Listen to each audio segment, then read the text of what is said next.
एक युगांतरकारी सभ्यता के रूप में इसकी जनसंख्या संरचना स्वाभाविक रूप से आनिक्सी सभ्यता की ओर झुकी हुई है। आनिक्सी सभ्यता को उदाहरण के रूप में लें तो सभ्यता का स्तंभ हमेशा शाही परिवार ही होता है।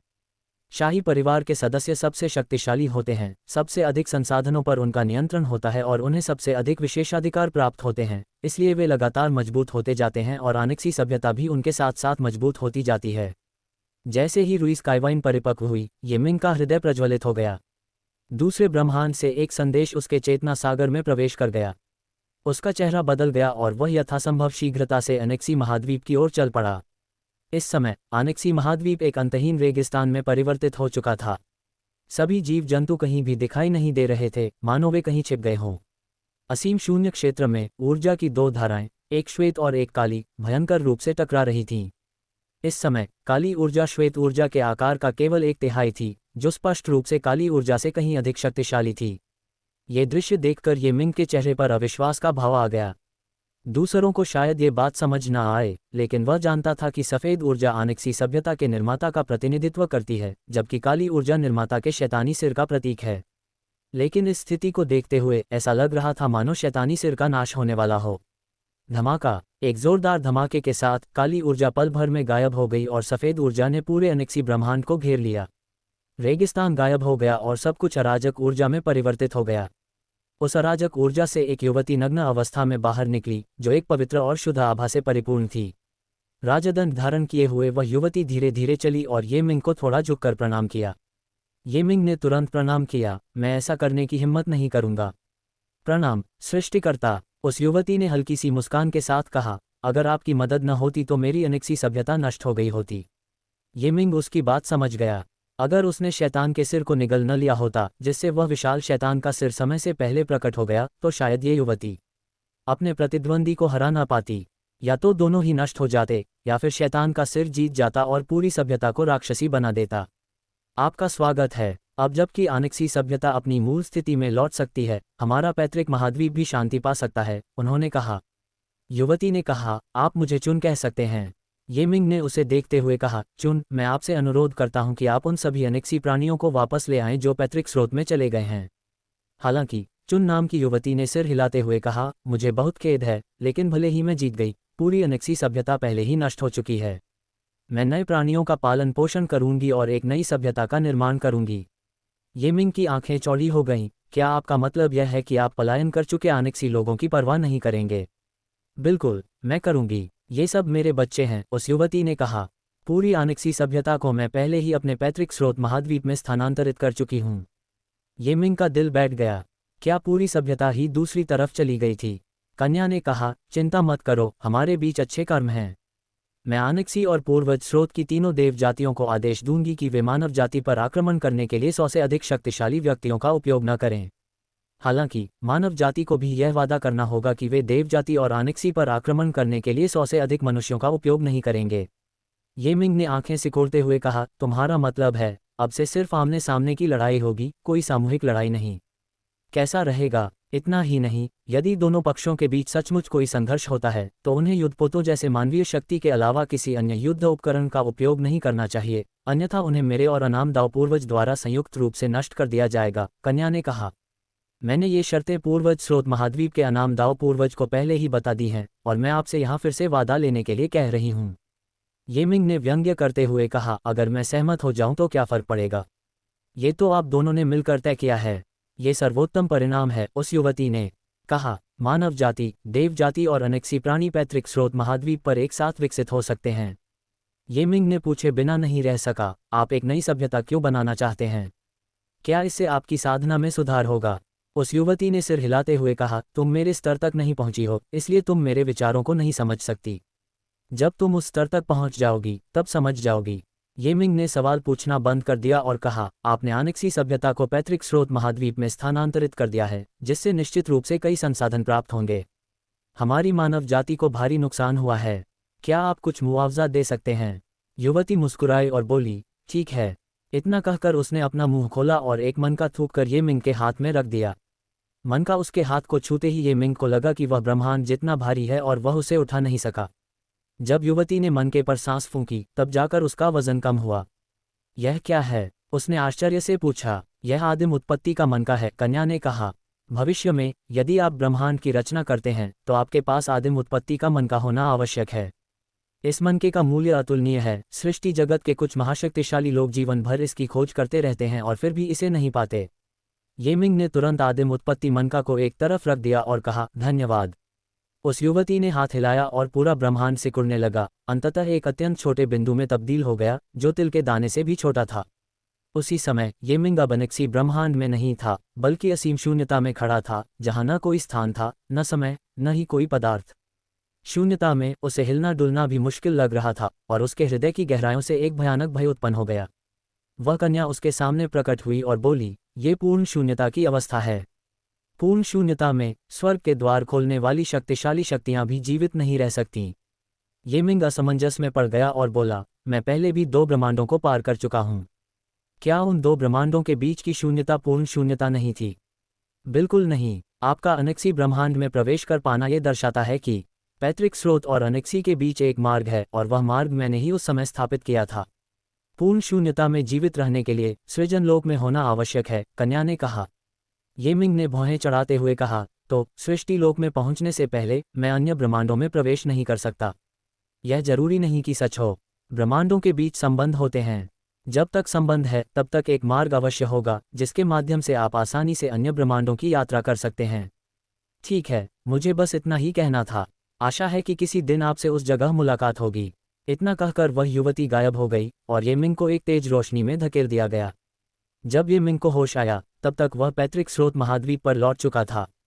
वह वहां स्तब्ध खड़ा था और जांच कर रहा था कि आदिम उत्पत्ति मन का अभी भी वही है या नहीं, अन्यथा वह सचमुच मान लेगा कि यह सब एक सपना था। अब आनेक्सी महाद्वीप का अस्तित्व समाप्त हो चुका था और सभी आनेक्सी प्राणियों को पैतृक स्रोत महाद्वीप में भेज दिया गया था। इसके अलावा तीनों गुटों को आपस में लड़ने से मना किया गया था। ये मिंग को यह नहीं पता था कि देव जाति इस समय अराजकता में थी, क्योंकि बड़ी संख्या में अनेक्सी प्राणी अचानक पैतृक स्रोत महाद्वीप में आ गए थे।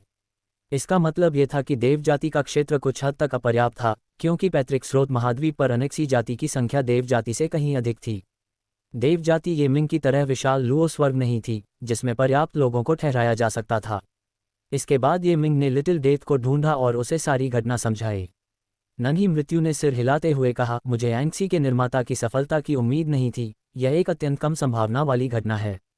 अब हम क्या करें? अनामदाव पूर्वज और चुन के बीच एक समझौता है, इसलिए हम अनेक्सी प्राणियों को भगा नहीं सकते, ये मिंग ने कुछ परेशान होकर कहा।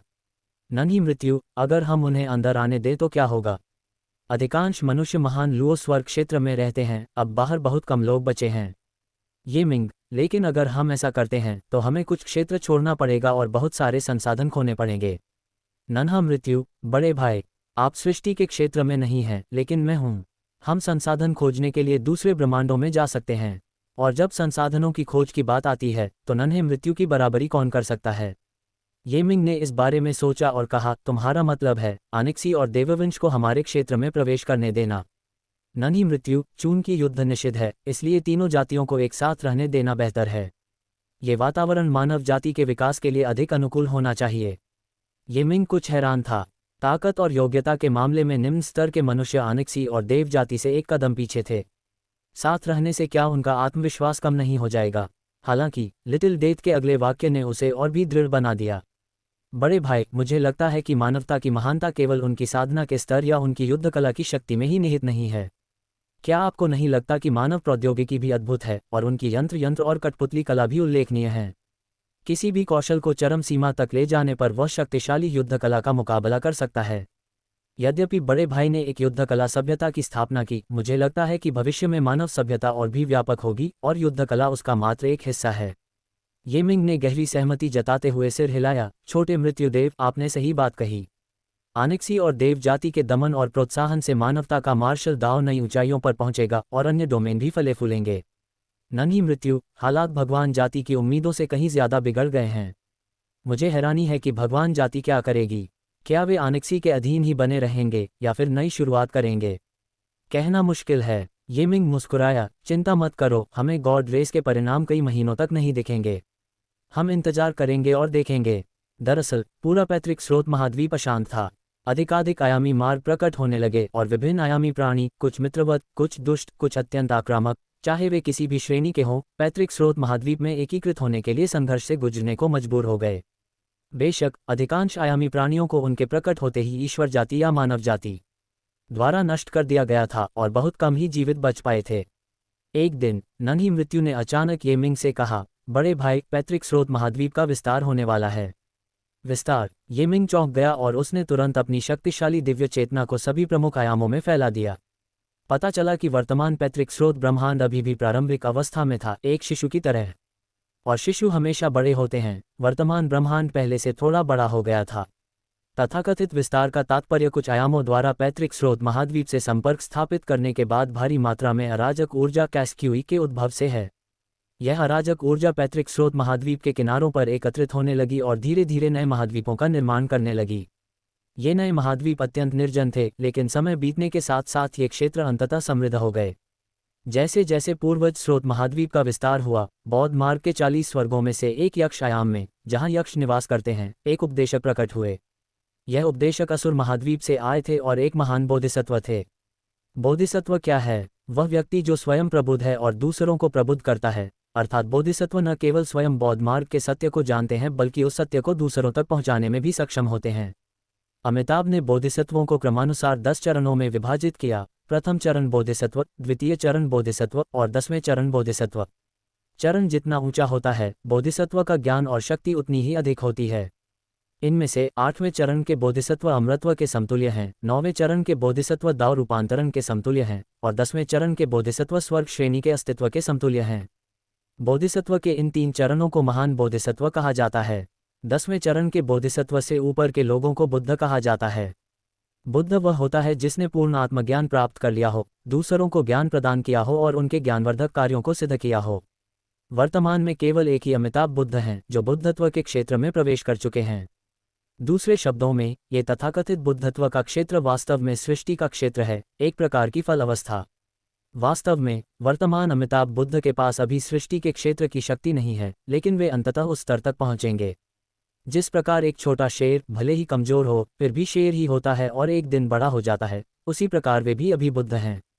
जब शुद्ध भूमि फल की श्रेणी स्थापित हो गई, तो पूर्वज स्रोत महाद्वीप पर स्थित आधुनिक बुद्ध को 9वें चरण के बोधिसत्व के पद पर पदावनत कर दिया गया। बेशक दोनों बौद्ध प्रणालियां अभी तक विलय नहीं हुई हैं, इसलिए आधुनिक बुद्ध अभी भी पूर्वज स्रोत महाद्वीप के बुद्ध हैं और स्वाभाविक रूप से उन्हें सुखावती शुद्ध भूमि की श्रेणी प्रणाली का पालन करने की आवश्यकता नहीं है। यह महान बोधिसत्व असाधारण है, उनके मार्गदर्शन में बौद्धों की संख्या 10 खरब है। अमिताभ बुद्ध ने एक बार कहा था कि जो कोई 100 लोगों को परिवर्तित करता है, वह सुखावती शुद्ध लोक में साधना के लिए प्रवेश कर सकता है। 100 मिलियन लोगों को परिवर्तित करने से सुखावती शुद्ध लोक में बुद्धत्व प्राप्त करने का अवसर मिलता है। अमिताभ बुद्ध के अनुसार स्वर्ग और पृथ्वी के सभी जीवों में बुद्धत्व प्राप्त करने की क्षमता है और अनंत भविष्य में अनगिनत बुद्धों का जन्म होगा। इस महान बोधिसत्व का नाम महास्थान प्राप्त बोधिसत्व है, जिन्हें महावीर्य बोधिसत्व के नाम से भी जाना जाता है। वे श्वेत वस्त्र धारण करते हैं, उनके सिर पर एक कीमती कलश है और वे कमल का फूल धारण किए हुए हैं। इस कीमती कलश में असीम प्रकाश और अनंत ज्ञान व्याप्त है। शुद्ध भूमि के बोधिसत्वों में महास्थान प्राप्त बोधिसत्व प्रकाश और ज्ञान में सर्वोपरि हैं। महास्थान प्राप्त बोधिसत्व ने 10 खरब असुरों को बौद्ध धर्म में परिवर्तित होने का मार्गदर्शन दिया, जिससे उन्हें 10 खरब शिष्य प्राप्त हुए। अपनी अद्वितीय बुद्धि और असाधारण प्रतिभा के बल पर वे अमिताभ बुद्ध के अधीन 2 महान बोधिसत्वों में से एक बन चुके हैं। इसके अलावा सुदूर भविष्य में ये महास्थान प्राप्त बोधिसत्व निश्चित रूप से बुद्धत्व प्राप्त करेंगे और एक नए पवित्र लोक की स्थापना करेंगे। महास्थान प्राप्त बोधिसत्व यक्षों के निवास स्थान में प्रकट हुए। उन्होंने किसी से भी मुलाकात नहीं की, बल्कि आकाश में विराजमान होकर अपने सर्वोच्च अद्भुत स्वरूप को प्रकट किया। दीर्घ, राजसी, गंभीर, प्रकाशमान और पवित्र। उस अनमोल कलश से असीम बुद्ध प्रकाश निकला, जो अनंत बौद्ध सिद्धांतों में परिवर्तित हो गया। सूर्य की रोशनी जहां तक पहुंचती थी, सभी यक्षों ने इस महान बोधिसत्व को देखा और उनके प्रकाशमान ज्ञान से आकर्षित हुए। महान बोधिसत्व ने सूत्रों का पाठ किया और सभी यक्षों ने ध्यानपूर्वक अपनी श्वास रोक ली। सुनते ही सभी के चेहरों पर आनंद प्रकट हुआ। तुम्हारी हिम्मत कैसे हुई, हे असुर? मेरी यक्ष भूमि में आने की तुम्हारी हिम्मत कैसे हुई? क्या तुम मृत्यु को आमंत्रित कर रहे हो? कहीं से एक यक्ष ग्रैंड मार्शल प्रकट हुआ। एक यक्ष ग्रैंड मार्शल 10 खरब की सेना का नेतृत्व करता है और उसके पास शाश्वत द्वितीय लोक की शक्ति होती है। महास्थान प्राप्त बोधिसत्व ने मात्र मुस्कुराया और यह यक्ष महासेनापति आकाश से नीचे उतरा और आज्ञाकारी होकर धरती पर बैठकर धर्म का प्रवचन सुनने लगा। पल भर में उसके चेहरे पर भी आनंद प्रकट हुआ और उसने कहा, इस संसार में कितना अद्भुत धर्म है। मैं तो बहुत देर से आया। महान बोधिसत्व के सर्वोच्च प्रकाश और ज्ञान से कुछ ही दिनों में संपूर्ण यक्ष जगत में करोड़ों यक्ष बौद्ध धर्म में परिवर्तित हो गए। आश्चर्य की बात यह थी कि शाश्वत तृतीय लोक की शक्ति रखने वाले कई यक्ष सम्राट भी एक के बाद एक परिवर्तित होकर महान बोधिसत्व के शिष्य बन गए। महास्थम प्राप्त बोधिसत्व केवल आधे महीने के लिए यक्ष लोक में रहे और उन्होंने संपूर्ण यक्ष लोक को बौद्ध भूमि में परिवर्तित कर दिया। इस प्रकार असुर लोक की तरह यक्ष लोक ने भी सीधे महान लुओ स्वर्ग क्षेत्र के सुखावती स्वर्ग के भीतर अपना आयामी मार्ग बना लिया। उसी समय एक अन्य महान बोधिसत्व उन्नत प्राणियों के साथ एक अन्य आयाम में प्रवेश कर गए, वह आयाम जहाँ प्रकाश का स्वर्ग स्थित है, ताकि धर्म का प्रचार कर सकें। इस महान बोधिसत्व का दर्जा महास्थान प्राप्त बोधिसत्व से कम नहीं है और इन्हें अवलोकितेश्वर बोधिसत्व के नाम से जाना जाता है। ये महान बोधिसत्व करुणा में सर्वोपरि हैं और महास्थान प्राप्त बोधिसत्व और अमिताभ बुद्ध के साथ मिलकर इन्हें 3 ऋषियों के रूप में जाना जाता है। ये दोनों महान बोधिसत्व अमिताभ बुद्ध के बाएं और दाएं सेवक हैं। इसके बाद महज 3 महीने से कुछ अधिक समय में दोनों महान बोधिसत्वों ने एक एक करके 40 स्वर्गों के आयामों को परिवर्तित कर दिया, जिससे बौद्ध अनुयायियों की संख्या सैकड़ों खरबों तक बढ़ गई। इस बीच ये मिंग ने पैतृक स्रोत महाद्वीप और महान लुओ स्वर्ग में शुद्ध भूमि स्कूल के विकास में कोई बाधा नहीं डाली। इसलिए सुखावती स्वर्ग में बौद्ध धर्म के मजबूत होने के साथ साथ यह अन्य स्वर्गों और संपूर्ण पैतृक स्रोत महाद्वीप में भी फैलने लगा। क्योंकि शुद्ध भूमि संप्रदाय में साधना की न्यूनतम सीमा बहुत कम है, इसलिए कम योग्यता वाले प्राणी भी साधना कर सकते हैं। इसके परिणामस्वरूप बौद्धों की संख्या में अभूतपूर्व वृद्धि हुई, कभी कभी तो एक ही दिन में दोगुनी हो जाती थी, जो बेहद भयावह था। इसी दिन अमिताभ बुद्ध बौद्ध भूमि छोड़कर मानव दास स्वर्ग में प्रकट हुए। मानव दास स्वर्ग का क्षेत्रफल पहले से ही 10 गुना बढ़ चुका था और इसकी जनसंख्या भयावह रूप से बढ़कर 1 लाख खरब से भी अधिक हो गई थी। यह उल्लेखनीय है कि इस मानव दास स्वर्ग में बौद्ध धर्म, अमृतावाद और कन्फ्यूशियसवाद का निरंतर प्रचार होता रहा था। हालांकि जैसे ही अमिताभ बुद्ध प्रकट हुए, असीम बुद्ध प्रकाश ने तुरंत ही संपूर्ण मानव दास स्वर्ग को प्रकाशित कर दिया, जिससे सभी जीव जंतुओं को इसका अनुभव होने लगा। आकाश में उड़ने वाले पक्षी, जल में तैरने वाली मछलियां और जमीन पर रेंगने वाले कीड़े मकोड़े सभी अमिताभ बुद्ध की दिशा की ओर बढ़ने लगे। इस घटना से ये मिंग तुरंत चौंक गया और वह तुरंत अमिताभ बुद्ध के पास पहुंच गया। बुद्ध ने हल्का सा सिर हिलाया और कहा, बुद्ध गुरु के क्या निर्देश हैं? ये मिंग मुस्कुराया और बोला, अगर मैं तुमसे कहूं कि तुम पूरी मानव जाति में बौद्ध धर्म का प्रसार करो, तो इस मार्शल दाओ सभ्यता का नाम शायद बदलकर बौद्ध सभ्यता रखना पड़ेगा। अमिताभ बुद्ध, इसमें कुछ भी गलत नहीं है। ये मिंग ने सिर हिलाया, ये सच है, लेकिन मेरे पास एक सुझाव है। अमिताभ बुद्ध, कृपया बोलिए। बुद्ध, गुरुजी, बौद्ध धर्म बिना किसी भेदभाव के शिक्षा देता है। मानव दास स्वर्ग को परिवर्तित करने के बाद आप चाहें तो पैतृक स्रोत महाद्वीप में घूमकर देख सकते हैं कि क्या अनेक्सी सभ्यता या प्रोटोस में बौद्ध धर्म के कोई अनुयायी हैं। फिर उन अराजक प्राणियों को खोजें और उनसे पूछें कि क्या वे बौद्ध धर्म में विश्वास करते हैं। इसके अलावा मैं सुरक्षा वृक्ष से कुछ ब्रह्मांडीय मार्ग खुलवाऊंगा और बौद्ध धर्म अन्य ब्रह्मांडों में भी जाकर अपनी शिक्षाओं का प्रसार कर सकता है। अमिताभ बुद्ध, बुद्ध गुरु के वचन तर्कसंगत हैं। ये मिंग ने और कुछ नहीं कहा और वहां से चला गया। अमिताभ बुद्ध के उपदेश के तीसरे दिन वर्तमान बुद्ध प्रकट हुए। उन्होंने आधे दिन तक धर्म का प्रवचन सुना, प्रशंसा व्यक्त की और कहा, प्रभु बुद्ध पूर्वज को प्रणाम। अमिताभ बुद्ध सभी बुद्धों के बुद्ध हैं, सभी बुद्धों के पूर्वज हैं और सभी सजीव प्राणियों के बुद्ध हैं। यद्यपि वर्तमान बुद्ध का दायरा बहुत सीमित है, वे केवल मानव जाति के बुद्ध हैं। अमिताभ बुद्ध मुस्कुराए और बोले, हे बुद्ध, क्यों न इन दोनों शिक्षाओं का विलय कर दिया जाए। वर्तमान बुद्ध ने सिर हिलाकर कहा, हाँ। इसके साथ ही उनके पीछे का बुद्ध प्रकाश गायब हो गया और वे एक महान बोधिसत्व में रूपांतरित हो गए, जो अमिताभ बुद्ध के पीछे प्रकट हुए, जिनका नाम समंतभद्र बोधिसत्व था। बौद्ध धर्म के विभिन्न मार्गों के विलय के बाद उनका प्रभाव अत्यधिक बढ़ गया। महज आधे महीने में पूरे मानव दास स्वर्ग में 70% से अधिक लोग बौद्ध धर्म में परिवर्तित हो गए। पहले ये मिंग को आस्था की शक्ति की बहुत आवश्यकता थी, क्योंकि 1 करोड़ खरब लोगों की आस्था कोई छोटी बात नहीं थी। लेकिन अब उसे इसकी परवाह नहीं थी। जब तक वे महान लुओ स्वर्ग लोक में निवास करते थे, सबकी शक्ति उसकी शक्ति थी और चाहे उनमें आस्था हो या न हो, यह अब मायने नहीं रखता था।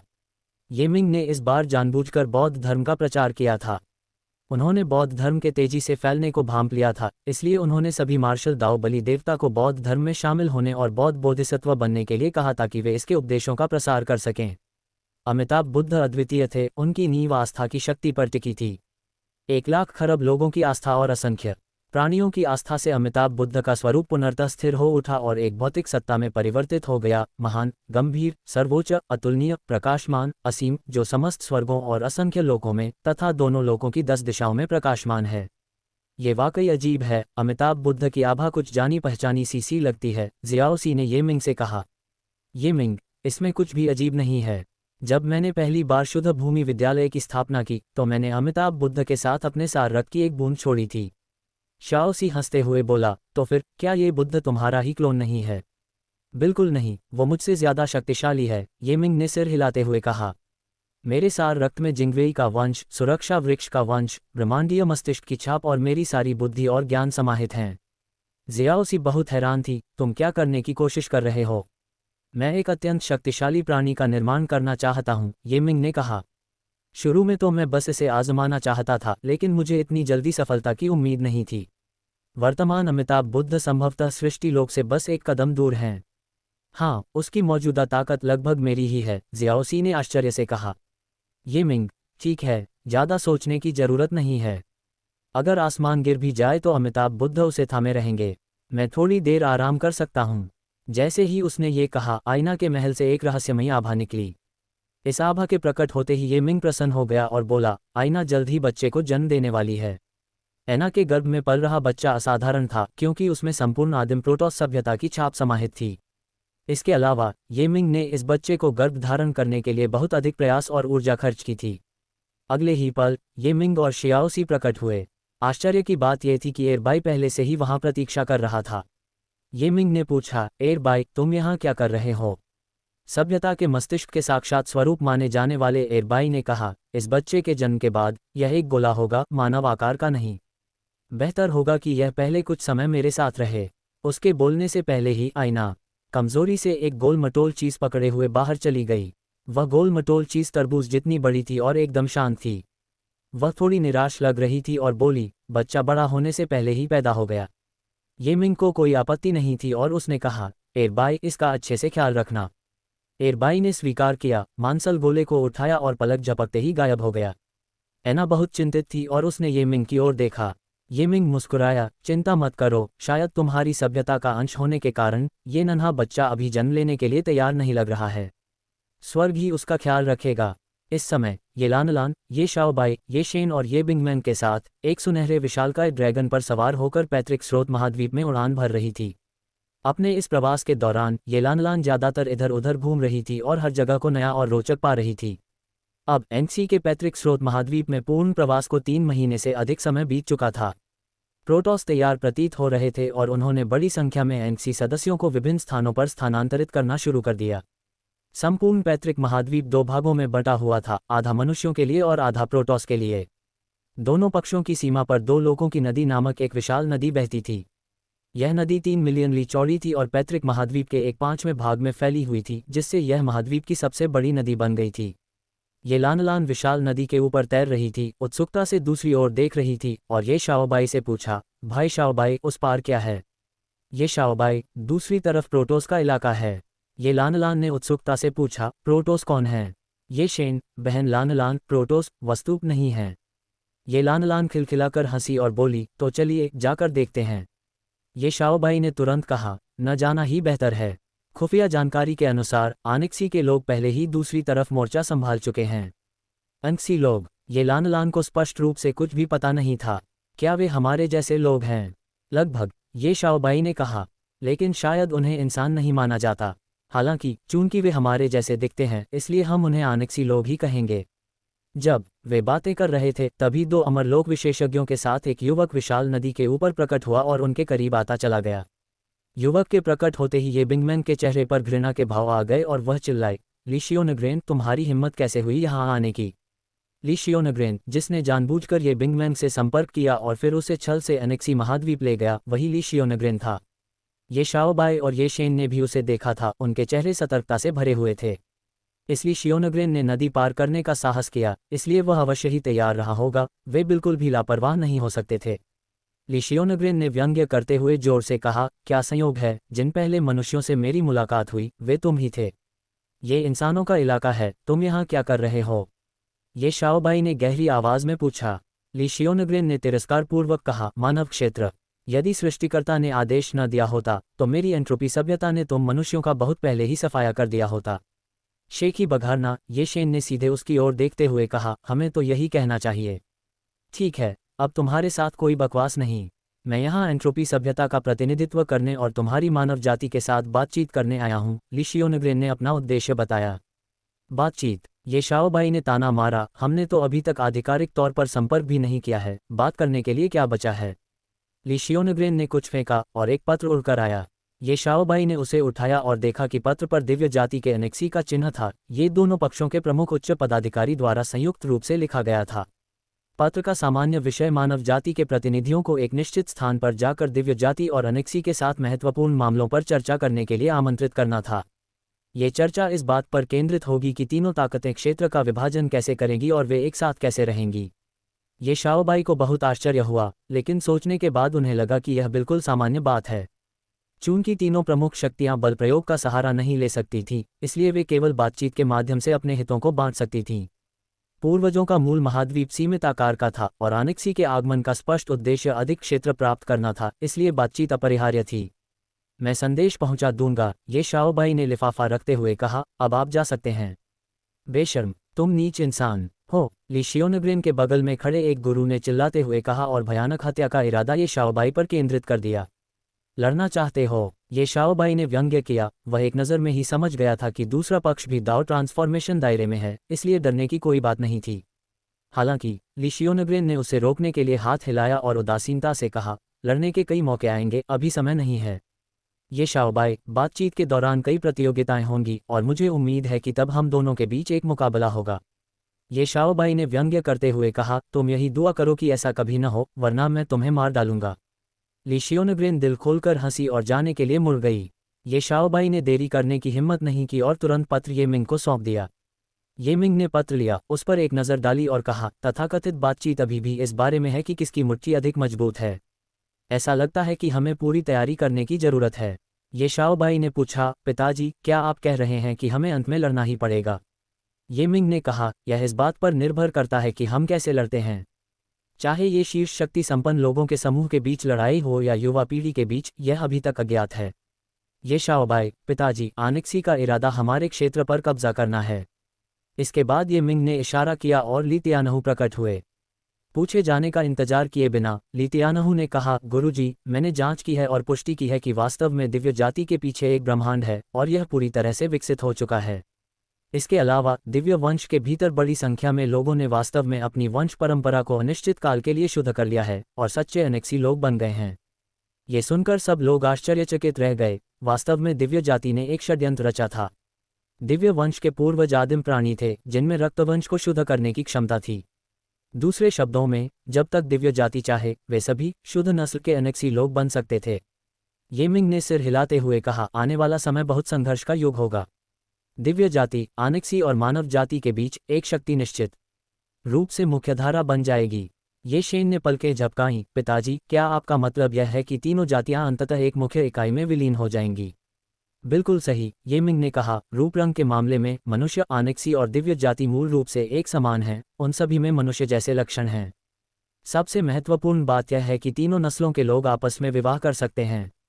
इसलिए हमारी मानव जाति एक बहुत शक्तिशाली जाति है, हम किसी भी अन्य जाति को आत्मसात कर सकते हैं।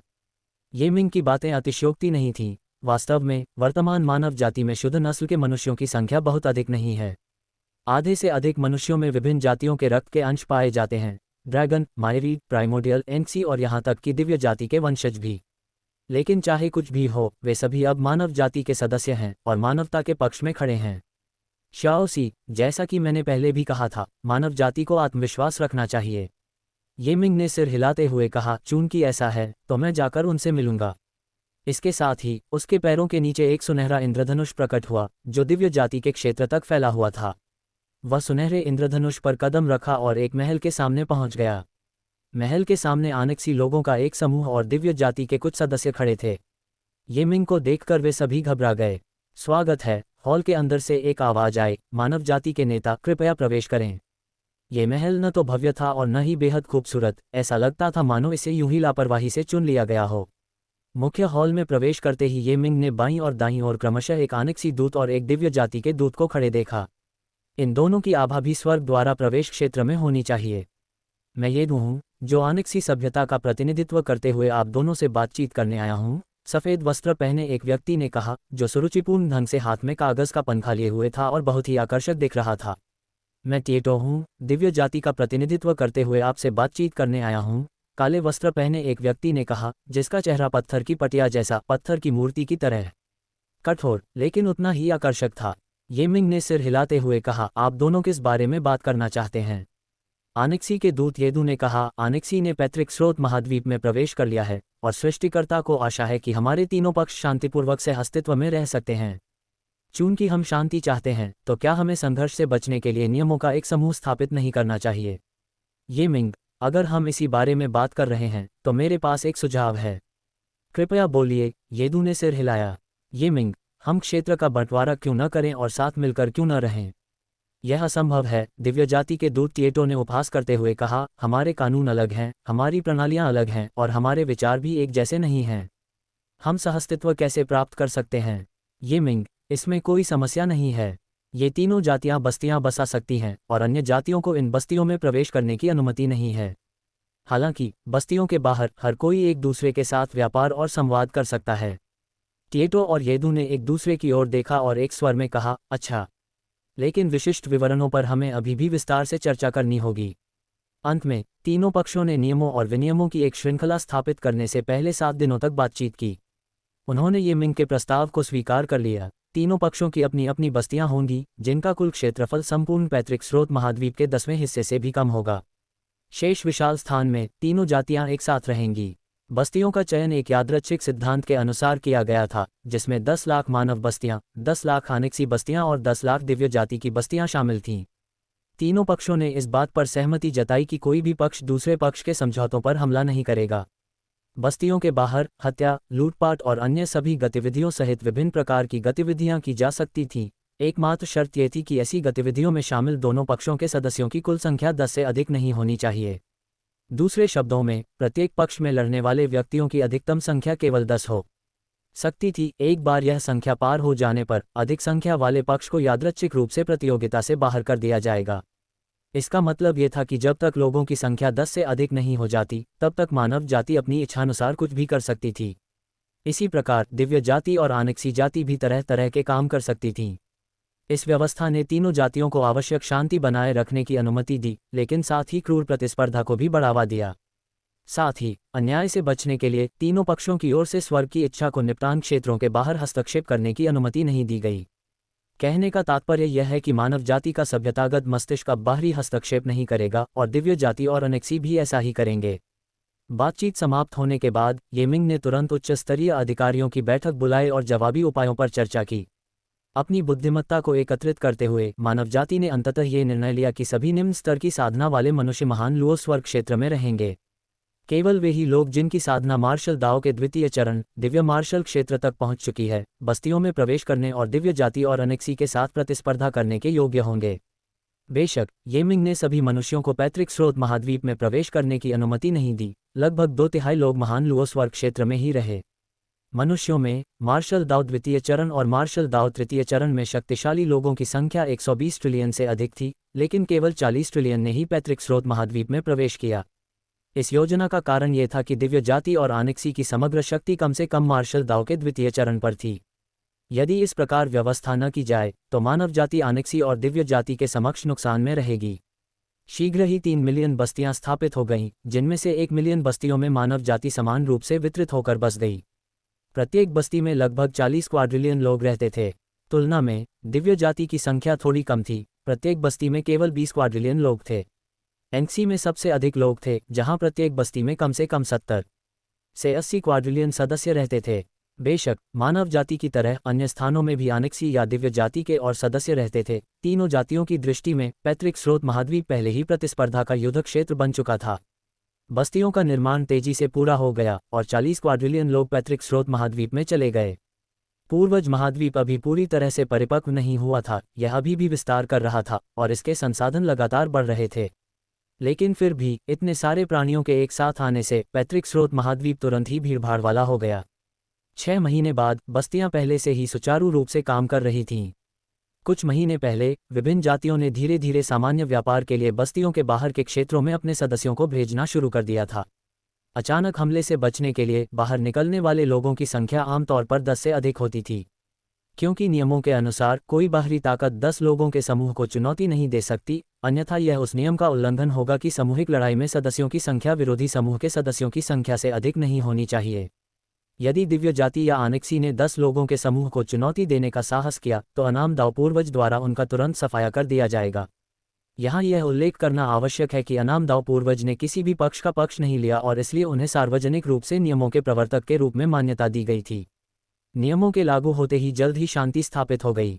तीनों जातियों ने वस्तुओं और सेवाओं का आदान प्रदान किया और व्यापार बहुत ही नियमित था, जो प्रारंभिक सांस्कृतिक आदान प्रदान की शुरुआत का प्रतीक था। हालांकि समय बीतने के साथ साथ बस्तियों से परे हत्या और लूटपाट की घटनाएं धीरे धीरे घटने लगीं। तीनों जातियों के सदस्य बहुत घबराए हुए थे और पूरी तरह सतर्क थे। इस दिन ये शाओबाई और ये शेन, ये बिंगमेन, ये लानलान और सुसु सहित कुल 5 लोगों ने महान लुओ स्वर्ग क्षेत्र छोड़ दिया। उन्होंने सबसे पहले कई मानव बस्तियों का दौरा किया और महसूस किया कि वहां का निर्माण बहुत ही सरल और जल्दबाजी में किया गया था, जिससे यह आभास होता था कि ये दीर्घकालिक निवास के लिए उपयुक्त स्थान नहीं है। एक रेस्तरां में प्रवेश करके 5 ने कुछ व्यंजन मंगवाए और खाना पीना शुरू कर दिया। खाना खाने के बाद ये शाओबाई ने दूसरों से पूछा, क्या आप बाहर जाकर देखना चाहते हैं? क्या उन्होंने यह नहीं कहा था कि बस्तियों के बाहर बहुत खतरा है? ये शेन ने कहा, भाई बेहतर होगा कि आप न जाएं। ये शाओबाई ने उसे घूरते हुए कहा, तुम्हारा साहस दिन ब दिन कम होता जा रहा है। देव जाति और बाकी लोग कोई खास नहीं हैं। हम पहले भी उनके इलाकों में जा चुके हैं। अब जब हम बाहर हैं तो क्या तुम सच में डर रहे हो? ब्लू ब्लू एक ऐसा व्यक्ति था जिसे स्वर्ग या पृथ्वी में किसी चीज का डर नहीं था और उसने तुरंत कहा, ठीक है, चलो अभी चलते हैं। दूसरी ओर ये शाओबाई ने संयम बरता और मुस्कुराते हुए कहा, ब्लू ब्लू, मैंने सुना है कि अकेले मनुष्यों पर आसानी से हमला हो जाता है। अगर तुम जाओगे तो तुम निश्चित रूप से निशाने पर आओगे। ब्लू ब्लू ने ठंडी सांस लेते हुए कहा, मुझे डर नहीं है। सबसे बुरी स्थिति में मैं स्वर्ग के राजा का कवच पहन लूंगा। नियमों के अनुसार बिना उकसावे के हमला किए गए पक्ष को सुरक्षात्मक उपकरण इस्तेमाल करने की अनुमति है। ये नियम मुख्य रूप से जानबूझकर संघर्ष भड़काने वालों को रोकने के लिए बनाया गया था, जिससे वे स्वाभाविक रूप से नुकसान में आ जाते हैं। ये शाओबाई मुस्कुराया और बोला, चूंकि तुम डरते नहीं हो तो चलो चलते हैं। मानव बस्ती क्षेत्र छोड़ने के बाद वे एक सुनसान इलाके में प्रवेश कर गए। चारों ओर जंगली घास उगी हुई थी, मानो किसी आदिम युग का दृश्य हो। दरअसल इन जगहों की देखभाल आधे साल से नहीं हुई थी और मूल इमारतें तो कब की खरपतवारों में दब चुकी थीं। सौभाग्य से, चाहे वह देव जाति हो या मानव जाति, उन्होंने अपने अपने क्षेत्रों में बुनियादी ढांचे का काफी निर्माण किया था, इसलिए कई शहर अभी भी बचे हुए थे। कुछ देर चलने के बाद उन्हें एक विशाल बाजार दिखाई दिया जो मूल रूप से एक मानव नगरी में स्थित था। तीनों पक्षों द्वारा तय किए गए नियमों के अनुसार जो भी व्यक्ति बस्ती क्षेत्र से बाहर किसी स्थान पर कब्जा करता है वह उसका मालिक होता है। ये शाओबाई ने देखा तो पाया कि इस नगरी को तीनों जातियों ने आपस में बांट लिया था। हर दुकान और सड़क किनारे का हर स्टॉल सामान से भरा हुआ था, कहीं भी जगह खाली नहीं थी। देखने में तो शहर शांत प्रतीत हो रहा था, न तो कोई लड़ाई हुई थी और न ही कोई हताहत हुआ था। 5 का समूह सड़क पर धीरे धीरे चल रहा था और दोनों ओर के दृश्यों का अवलोकन कर रहा था। थोड़ी देर बाद ये शाओबाई मुस्कुराया और बोला, बुरा नहीं, बुरा नहीं। व्यापार कभी कभी शांति ला सकता है। तीनों जातियों के लिए जानलेवा लड़ाई की कोई आवश्यकता नहीं है। उसके बोलने से पहले ही आगे से एंक्सी लोगों का एक समूह आ गया। एंक्सी लोग मानव जाति द्वारा विश्राम के प्राणियों के लिए इस्तेमाल किया जाने वाला सामूहिक शब्द था। उनकी शक्ल सूरत वास्तव में मनुष्यों से ज्यादा अलग नहीं थी, इसलिए उन्हें एंक्सी लोग कहना उचित था। ये आनेक्सी जनजाति के केवल 4 लोग थे जो एक साथ चल रहे थे और सभी खूंखार जानवरों पर सवार थे। चारों खूंखार जानवरों का शरीर शेरों जैसा था, लेकिन वे हाथियों के आकार के पंखों के साथ पैदा हुए थे। उन पर हल्के सुनहरे रंग के शल्क थे और वे बेहद ताकतवर थे। खूंखार जानवर पहले से ही विशालकाय थे और एक साथ चलने से उन्होंने पूरी सड़क को घेर लिया था, जिससे पैदल चलने वालों को दोनों तरफ तेजी से हटना पड़ रहा था। ये चारों चिंतित लोग बातें करते और हंसते हुए अपने अपने रास्ते चले गए। ऐसा लग रहा था जैसे उन्हें ऐसा करने में कुछ भी गलत नहीं लग रहा हो। ये शाओबाई ने थोड़ा सा भौहें चढ़ाकर ब्लू ब्लू और बाकी सबको भी एक तरफ खींच लिया। ब्लू ब्लू, जिसे दुनियादारी का ज्यादा अनुभव नहीं था, तुरंत असंतुष्ट हो गई और जोर से बोली, तुम लोग बहुत अकड़ दिखाते हो। इतना घमंड क्यों कर रहे हो? ये सड़क तुम्हारी निजी संपत्ति नहीं है। चारों आनक्सी लोग जो बातें कर रहे थे और हंस रहे थे अचानक रुक गए और उन्होंने एक साथ अपने क्रूर जानवरों को काबू में कर लिया। सबसे बाईं ओर ब्लू ब्लू के पास खड़े एक आनक्सी व्यक्ति ने उसकी ओर देखा, सिर हिलाया और बाकी तीनों से कहा, मानव जाति में इतनी सुंदर स्त्री का होना दुर्लभ है। बाकी तीनों अनक्सी लोगों ने आंखें सिकोड़कर हंसना शुरू कर दिया। बाईं ओर से दूसरे अनक्सी व्यक्ति ने कहा, ये दोनों महिलाएं खूबसूरत हैं, क्यों न हम इन्हें अपनी रखेल बना लें। ये शाओबाई पहले ही ब्लू ब्लू के सामने आ चुका था और उसने ठंडे लहजे में कहा, ये क्या बकवास कर रहे हो? तुम चारों कुत्ते सोचते हो कि मेरी बहन ब्लू ब्लू पर हाथ उठा सकते हो? बाईं ओर से तीसरे आनक्सी व्यक्ति ने कुछ नहीं कहा, लेकिन अचानक ये मिंग की ओर उंगली उठाए। पल भर में काली बिजली का एक तेज झटका निकला। इस बिजली में जीवन को नष्ट करने की शक्ति थी और यह बेहद विनाशकारी थी। सौभाग्य से ये शाओबाई तैयार था और उसने एक मुक्का मारकर काली बिजली को चकनाचूर कर दिया। आक्रमण करने वाले अनक्सी व्यक्ति के चेहरे के भाव बदल गए। उसकी धारणा में मानव जाति देव जाति से भी अधिक कमजोर थी, चींटियों के समान अस्तित्व रखती थी। यद्यपि हाल के वर्षों में मानव जाति का तेजी से विकास हुआ था, फिर भी वे देव जाति के बराबर नहीं थे, और देव जाति उनके अनक्सी लोगों के बीच मात्र द्वितीय श्रेणी के नागरिक थे। इसलिए वे मानव जाति को अत्यंत नीच और कमजोर मानते थे। हालांकि उसके सामने खड़ा ये कमजोर इंसान उसके एक वार को झेलने में सक्षम था। ये जानना जरूरी है कि वह अनक्सी शाही परिवार से था, जिसकी ताकत और प्रतिभा बेमिसाल थी। भला एक इंसान उसका मुकाबला कैसे कर सकता था? दिलचस्प। हमला करने वाले अनक्सी व्यक्ति ने ये शाओबाई को घूरते हुए कहा, आपका नाम क्या है? ये शाओबाई ने भी पलटकर देखा और कहा, तीनों जातियों द्वारा स्थापित नियमों के अनुसार यदि किसी पर हमला होता है तो उसे हमला करने वाले को चुनौती देने का अवसर मिलता है। मैं मानव जाति का ये शाओबाई तुम्हें चुनौती देता हूँ। अपना नाम बताओ। अनक्सी आदमी जोर से हंसा। तुम मुझे चुनौती देना चाहते हो? बहुत खूब। तीनों जातियों द्वारा स्थापित नियमों के अनुसार चुनौती देने वाला कोई भी पक्ष विजेता के लिए इनाम तय कर सकता है। चूंकि तुम मुझे चुनौती दे रहे हो तो ठीक है, पहले 10 अरब सृजन गोलियां निकालो। जब से अनक्सी जनजाति ने पैतृक स्रोत महाद्वीप में प्रवेश किया, सृजन गोलियां भी एक लोकप्रिय मुद्रा बन गईं। सृजन गोलियां वास्तव में एक प्रकार की औषधीय गोली थीं जो साधना में अपार सहायता प्रदान करती थीं। वर्तमान बाजार में एक सृजन गोली को 1 अरब शाश्वत सिक्कों के बदले बेचा जा सकता था, जिससे इसका मूल्य काफ़ी अधिक हो गया था। बेशक बाजार में एक और बहुमूल्य मुद्रा भी लोकप्रिय थी, उन्नत ताबीज सिक्के। ये मिंग का धन वृक्ष अमरता के वृक्ष पर लगाया गया था, इसलिए यह वर्षों पहले से ही 15वें स्तर के ताबीज सिक्के उत्पन्न कर सकता था। एक 15वें स्तर के ताबीज सिक्के के बदले 100 क्वाड्रिलियन शाश्वत सिक्के या 1 अरब सृजन गोलियां प्राप्त की जा सकती थीं, जिसका मूल्य और भी अधिक था। कुछ समय पहले ही जब संरक्षक वृक्ष को भाग्य स्तर तक उन्नत किया गया, तो इसने सीधे 17वें स्तर के ताबीज सिक्के उत्पन्न करना शुरू कर दिया। स्तर -16 के ताबीज सिक्कों में स्वर्ग और पृथ्वी का महान दाव समाहित होता है और इन्हें दाव सिक्के कहा जाता है। स्तर -17 के ताबीज सिक्के और भी अधिक उल्लेखनीय होते हैं, जिनमें जीवन का गहन सत्य समाहित होता है, और इनका मूल्य स्तर -16 के ताबीज सिक्कों से 10 लाख गुना अधिक होता है। दूसरे शब्दों में, एक स्तर -17 का ताबीज सिक्का 100 मिलियन क्वाड्रिलियन शाश्वत सिक्कों या 1000 ट्रिलियन सृजन गोलियों के बराबर होता है। हालांकि स्तर -17 के ताबीज सिक्कों का उत्पादन बहुत कम होता है, प्रति वर्ष केवल 300 ही उत्पादित होते हैं। स्तर -17 के ताबीज सिक्कों को गहन सत्य सिक्के कहा जाता है। समय बीतने के साथ धन वृक्ष से 18वें स्तर के ताबीज सिक्के भी निकल सकते हैं।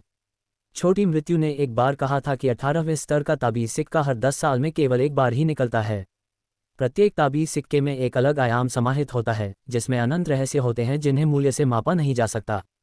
उसने अनुमान लगाया कि एक 18वें स्तर के ताबीज सिक्के के बदले कम से कम 100 मिलियन 16वें स्तर के ताबीज सिक्के प्राप्त किए जा सकते हैं, जो लगभग 1 क्विंटिलियन शाश्वत सिक्कों के बराबर है। 18वें स्तर के ताबीज सिक्कों को स्वर्गीय सिक्के कहा जाता है। दूसरे पक्ष को 10 अरब सृजन गोलियों का जिक्र करते हुए सुनकर ये शाओबाई ने अपना सिर हिलाया और कहा, क्या तुम लोग इतने गरीब हो?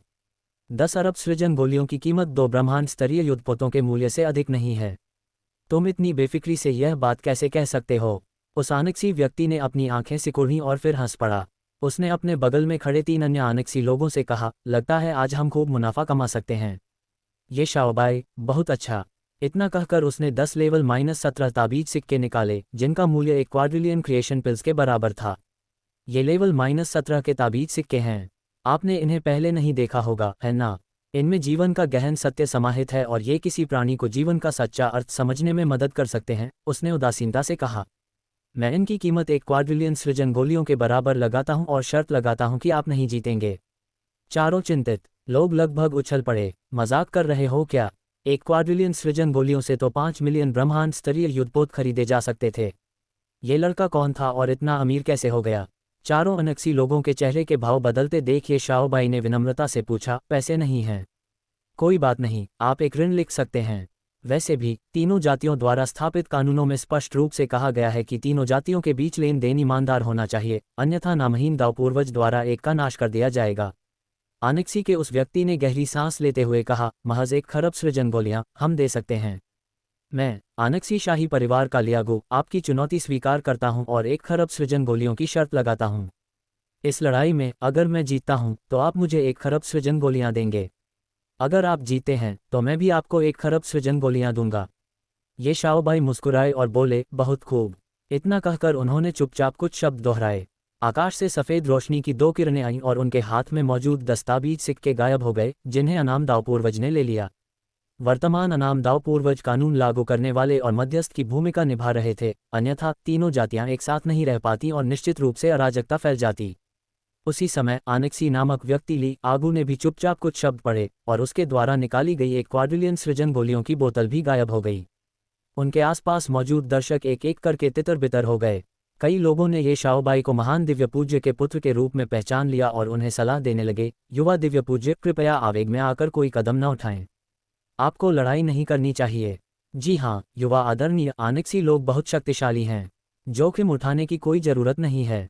ये शाओबाई ने हल्की सी मुस्कान के साथ सभी से जोर से कहा, आप सभी के नेक इरादों के लिए धन्यवाद। लेकिन हमारी मानव जाति कभी भी किसी अन्य जाति से कमज़ोर नहीं रही है। यह आनिक्सी नाम का आदमी मुझे नीचा समझता है, जिसका मतलब है कि वह मानव जाति को नीचा समझता है। अगर मैं उसे सबक नहीं सिखाता तो क्या इससे हमारी मानव जाति की प्रतिष्ठा कमज़ोर नहीं होगी और परग्रही जातियों का मनोबल नहीं बढ़ेगा? ये शब्द सुनते ही सब लोग उत्साहित हो गए। तभी किसी ने जोर से चिल्लाकर कहा, युवा दिव्य पूज्य जरूर विजयी होंगे। इसी तरह आनिक्सी लोगों का एक समूह उस आनिक्सी व्यक्ति के पीछे इकट्ठा हो गया और उत्साहवर्धन करते हुए चिल्लाने लगा, युवा स्वामी ली निश्चित रूप से जीतेंगे, जैसी बातें कहने लगा। जब दोनों पक्ष लगभग तैयार हो गए तो ये शाओबाई ने कहा, लियागू चलो शुरू करते हैं। लियागू, ठीक है, शुरू करो। शून्य लोक से सफ़ेद प्रकाश की एक गोलाकार किरण गिरी। उस सफ़ेद प्रकाश के भीतर एक विशाल गोलाकार चबूतरा था जो 1000 म्यू से अधिक क्षेत्र में फैला हुआ था। ये चबूतरा हवा में तैर रहा था। यह अनामदाव पूर्वज द्वारा विशेष रूप से 3 जातियों के बीच द्वंद्व युद्ध के लिए बनाया गया एक अखाड़ा था। इस प्रकार दोनों पक्ष उछल पड़े और अखाड़े में कूद गए। अखाड़े में दोनों 100 कदम की दूरी पर थे। लियागू के चेहरे पर मुस्कान थी। उसकी नज़र में वह 1 खरब सृजन गोलियां जीतने वाला था। 1 खरब सृजन गोलियां उसके परिवार के लिए भी बहुत बड़ी रकम थी। ली परिवार के एक युवा मुखिया के रूप में उसे परिवार से हर साल लगभग 100 खरब सृजन गोलियां ही मिलती थीं, जो इस शर्त का केवल 1% थी। ये शाओबाई भी मुस्कुरा रहे थे। इससे पहले ये मिंग सृजन मंत्र प्राप्त करने के लिए आनिक्सी महाद्वीप गए थे। ये मंत्र मानव जाति की योग्यता में सुधार के लिए बहुत सहायक थे। हालांकि दुर्भाग्य से निर्माता को खोने के बाद वर्तमान आनिक्सी लोगों के पास सृजन मंत्र बनाने की क्षमता नहीं रह गई थी। सृजन गोलियों का प्रभाव लाइफ स्टार मोतियों के समान था, इनका उपयोग करने पर ये कम होती जाती थीं। स्वाभाविक रूप से वह एक ही बार में 1 क्वाड्रिलियन गोलियां एकत्र करके खुश था। बच्चे, क्या तुम जानते हो कि मैं कौन हूँ? लियागू ने मुस्कुराते हुए ये शाओबाई से पूछा। तुम चाहे जो भी हो, आज तुम्हारी मृत्यु निश्चित है, ये शाओबाई ने उदासीनता से कहा। लियागू ने सिर हिलाया। मैं आनिक्सी राजपरिवार से हूँ। क्या आप जानते हैं कि राजपरिवार किस प्रकार का अस्तित्व है? हम थोड़ी सी साधना से ही उस अवस्था को प्राप्त कर सकते हैं जिसे आप मनुष्य शाश्वत अमरता कहते हैं। उदाहरण के लिए, अपनी कम उम्र में ही मैं उस अवस्था में पहुंच चुका हूं जिसे आप दाव रूपांतरण क्षेत्र कहते हैं। क्या संयोग है, मैं मार्शल दाव के तीसरे स्तर स्वर्ग पर कब्जा करने वाले क्षेत्र में हूं, जो कि वही दाव रूपांतरण क्षेत्र है जिसका आपने जिक्र किया था, ये शाओबाई ने कहा। हमारी ताकतें लगभग बराबर हैं और हमारे क्षेत्र भी समान हैं। कोई भी दूसरे पर हावी नहीं है, इसलिए यह मुकाबला निष्पक्ष है। लियागू ने व्यंग्य करते हुए कहा, कुछ समय पहले तक तुम मनुष्य मात्र एक छोटी सी तृतीय श्रेणी की सभ्यता थे और अभी हाल ही में द्वितीय श्रेणी में पहुंचे हो। लेकिन हमारी आनिक्सी सभ्यता हजारों युगों से प्रथम श्रेणी की सभ्यता के रूप में विद्यमान है। तुम्हें क्या लगता है कि हमारी आनिक्सी सभ्यता इतने लंबे समय तक कैसे टिकी रही? क्या तुम्हें यह भी पता है कि हमारी आनिक्सी सभ्यता की नींव कितनी भयानक है? अगर कोई और होता तो शायद उन शब्दों से डर जाता, लेकिन दुर्भाग्य से ये शाओबाई कोई साधारण व्यक्ति नहीं थे। वे एक बार आनिक्सी महाद्वीप का दौरा कर चुके थे और आनिक्सी सभ्यता की समृद्धि के साक्षी रहे थे। फिर भी शुरुआत से अंत तक उन्हें कभी ऐसा नहीं लगा कि मानव सभ्यता बहुत कमजोर है। इसके विपरीत उनका मानना था कि मानव सभ्यता में और भी अधिक क्षमता और उज्ज्वल भविष्य है। बकवास बंद करो, ये शाओबाई ने शांत भाव से कहा। अगर तुम जीतते हो तो ये 1 खरब सृजन गोलियां ले लो। अगर हारते हो तो सृजन गोलियां और अपनी जान दोनों छोड़ दो। हालांकि उसने ये शब्द कहे, ये शाओबाई अपने मन में लापरवाही बरतने का साहस नहीं कर सका। वह जानता था कि आनिक्सी सभ्यता के मंत्र अत्यंत शक्तिशाली थे। बेशक मानव मार्शल आर्ट सभ्यता जिसकी उत्पत्ति युद्ध से हुई थी उतनी ही दुर्जय थी। इसके अलावा ये मिंग ने विभिन्न सभ्यताओं की शक्तियों को समाहित कर लिया था और अब मार्शल आर्ट अविश्वसनीय रूप से विविध और असीमित हो गई थी। मृत्यु का द्वार खुल गया। अचानक लियागू ने सीधा हमला किया और यह शुरुआत से ही एक बड़ा कदम था। उसने मृत्यु द्वार का आह्वान किया। यह एक काला द्वार था जो अनंत मृत्यु ऊर्जा, भ्रष्ट करने वाली शक्ति से भरा हुआ था और एक विशाल खिंचाव बल उत्पन्न कर रहा था। इस खिंचाव के सामने ये शाओबाई स्थिर नहीं रह सका और लगातार मृत्यु द्वार की ओर बढ़ता रहा। लियागू हंसते हुए बोला, मानव बालक, क्या तुम जानते हो कि मैं कितना शक्तिशाली हूँ? यह मृत्यु द्वार हमारे अनेक्सी महाद्वीप की 10,000 सबसे शक्तिशाली हत्या तकनीकों में से एक है। एक बार मृत्यु द्वार प्रकट हो जाए तो चाहे तुम्हारी शक्ति मुझसे 10 गुना अधिक ही क्यों न हो, तुम उसमें समा जाओगे और मृत्यु द्वार के भीतर एक मृत्यु सेवक बन जाओगे, जिससे उसकी शक्ति और भी बढ़ जाएगी। ये शाओबाई को स्पष्ट रूप से मृत्यु द्वार के भीतर आस्था की शक्ति का एहसास हो रहा था, जिसके बारे में उनका अनुमान था कि यह मृत्यु के इन सेवकों द्वारा उत्पन्न की गई थी। यद्यपि मृत्यु द्वार एक मंत्र था, यह एक जादुई वस्तु की तरह कार्य करता था और पीढ़ियों तक हस्तांतरित किया जा सकता था, जिसमें अनगिनत पीड़ित आत्माएं समाहित थीं। बड़े भाई, ये लान घबरा गई। ये शाओबाई को अंदर खींचते देख वह मदद के लिए आगे बढ़ी, लेकिन ये शेन ने उसे पीछे खींच लिया। ये शेन का चेहरा गंभीर था और उसने कहा, चिंता मत करो, बड़े भाई की शक्ति अथाह है। मैं इस आनिक्सी से नहीं डरता और बड़े भाई तो उससे और भी कम डरते हैं। इसके अलावा अगर तुमने इस मुकाबले में दखल दिया तो दाव पूर्वज वूमिंग तुम्हें सीधे मिटा देंगे। जैसे ही उसने बोलना शुरू किया, ये शाओबाई अचानक उछल पड़ा और सीधे मृत्यु द्वार में प्रवेश कर गया। मृत्यु द्वार के अंदर एक खाली जगह खुल गई जो अनंत मृत्यु ऊर्जा से भरी हुई थी और ये शाओबाई को धीरे धीरे नष्ट करने लगी। लेकिन इस क्षण ये शाओबाई ने हल्की सी मुस्कान बिखेरी, अपने सिर के पीछे से असीम प्रकाश उत्सर्जित किया और बौद्ध मंत्र अमिताभ का जाप किया। जैसे ही बौद्ध मंत्र गूंजा, उनके पीछे अमिताभ बुद्ध की एक आकृति प्रकट हुई। वर्तमान अमिताभ बुद्ध की शक्ति सृष्टि के लगभग समान थी। यद्यपि ये केवल एक परावर्तित आकृति थी, इसने पल भर में मृत्यु द्वार के भीतर असंख्य पीड़ित आत्माओं को रूपांतरित कर दिया और उन्हें बौद्ध धर्म में विश्वास रखने वाले बोधिसत्वों में बदल दिया। ये शाओबाई ने देखा कि मृत्यु द्वार का स्थान अत्यंत विशाल था और उसमें मृत्यु परिचारकों की संख्या कम से कम 1 अरब थी, जिनमें अनेक्सी लोग, मनुष्य और अन्य अज्ञात जातियां शामिल थीं। बुद्ध के प्रकाश से प्रकाशित होकर वे सभी बौद्ध बोधिसत्वों में परिवर्तित हो गए और उनके समक्ष घुटने टेक दिए। अमिताभ बुद्ध ने इन पीड़ित आत्माओं को एकत्र किया, फिर ये शाओबाई को देखकर हल्की सी मुस्कान दी और अंतर्धान हो गए। पता चला कि ये मिंग एक बौद्ध गुरु होने के नाते बहुत प्रभावशाली थे। उन्होंने अमिताभ बुद्ध से एक वरदान मांगा था और अपने बच्चों से बौद्ध धर्मग्रंथों का पाठ भी करवाया था। पाठ करने के बाद उनमें बौद्ध शक्ति समाहित हो गई थी। बेशक ये शाओबाई जैसे लोगों को अमिताभ बुद्ध द्वारा जबरन बौद्ध धर्म की शक्ति प्रदान की गई थी और एक ही मंत्र के जाप से अमिताभ बुद्ध के धर्म शरीर का प्रकटीकरण हो सकता था। बौद्ध धर्म की अनूठी प्रकृति के कारण यह असीम धर्म शरीर प्रक्षेपण भी ये शाओबाई की अपनी शक्ति से संबंधित था। यह कोई जादुई वस्तु नहीं थी, न ही इसे बाहरी सहायता माना जाता था, इसलिए यह कोई पाप नहीं था। लियागू, जो पहले मुस्कुरा रहा था और जीत के प्रति आश्वस्त था, अचानक उसका चेहरा बदल गया। घोर अंधकार में मृत्यु द्वार से असीम प्रकाश उत्सर्जित हो रहा था और भीतर से बौद्ध मंत्रों का जाप सुनाई दे रहा था। यह मृत्यु द्वार उसके पूर्वजों से विरासत में मिला था और उसके कुल की सर्वोच्च साधना विधि थी जिसमें अपार शक्ति समाहित थी। लेकिन अब यह आसानी से टूट गया और स्वाभाविक रूप से उसे इसका खामियाजा भुगतना पड़ा। एक चीख के साथ लियागू के चारों ओर लाल लपटें उठीं और लपटों के भीतर लाल कमल के फूल प्रकट हुए। ये बौद्ध धर्म की लाल कमल कर्मग्नि थी। अमिताभ बुद्ध ने पीड़ित आत्माओं का रूपांतरण किया था और उनके कर्म लाल कमल कर्मग्नि में परिवर्तित होकर गुरु पर ही वशीभूत हो गए। कर्म की आग भयानक थी, ये पल भर में ही जल उठी और लियागू राख के ढेर में बदल गया। बाकी 3 आनिक्सी लोग स्तब्ध रह गए। वह यूं ही मर गया। हवा में प्रकाश की 2 किरणें नीचे उतरीं। 1 ट्रिलियन सृजन गोलियों से भरी बोतल थी और दूसरी 11वें स्तर के दस्तावेज थे। उसने उन वस्तुओं को इकट्ठा किया और शांत भाव से कहा, तुम हार गए।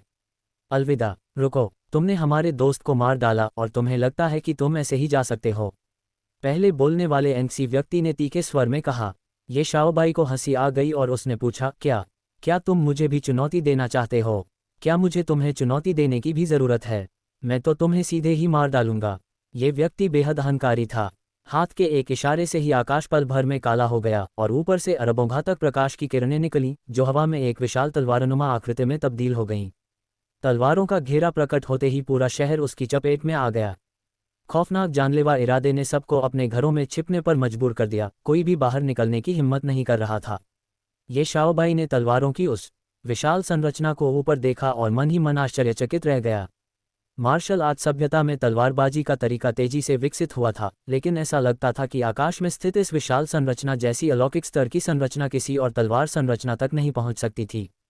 तलवारों की वह संरचना 300 मिलियन तलवार ऊर्जा से बनी थी, जिसे असीम गहनता के साथ व्यवस्थित और रूपांतरित किया गया था। ये बिंगमैन को उसे देखकर ही चक्कर आने लगा। मैं अकेले ही तुम पांचों को मार डालूंगा, इससे नियमों का उल्लंघन तो नहीं होता, है ना? एंक्सी नाम के व्यक्ति ने घमंड से कहा। ये शाओबाई ने आह भरते हुए कहा, तुम्हारी तलवारों की श्रृंखला को मैं अभी तोड़ नहीं सकता।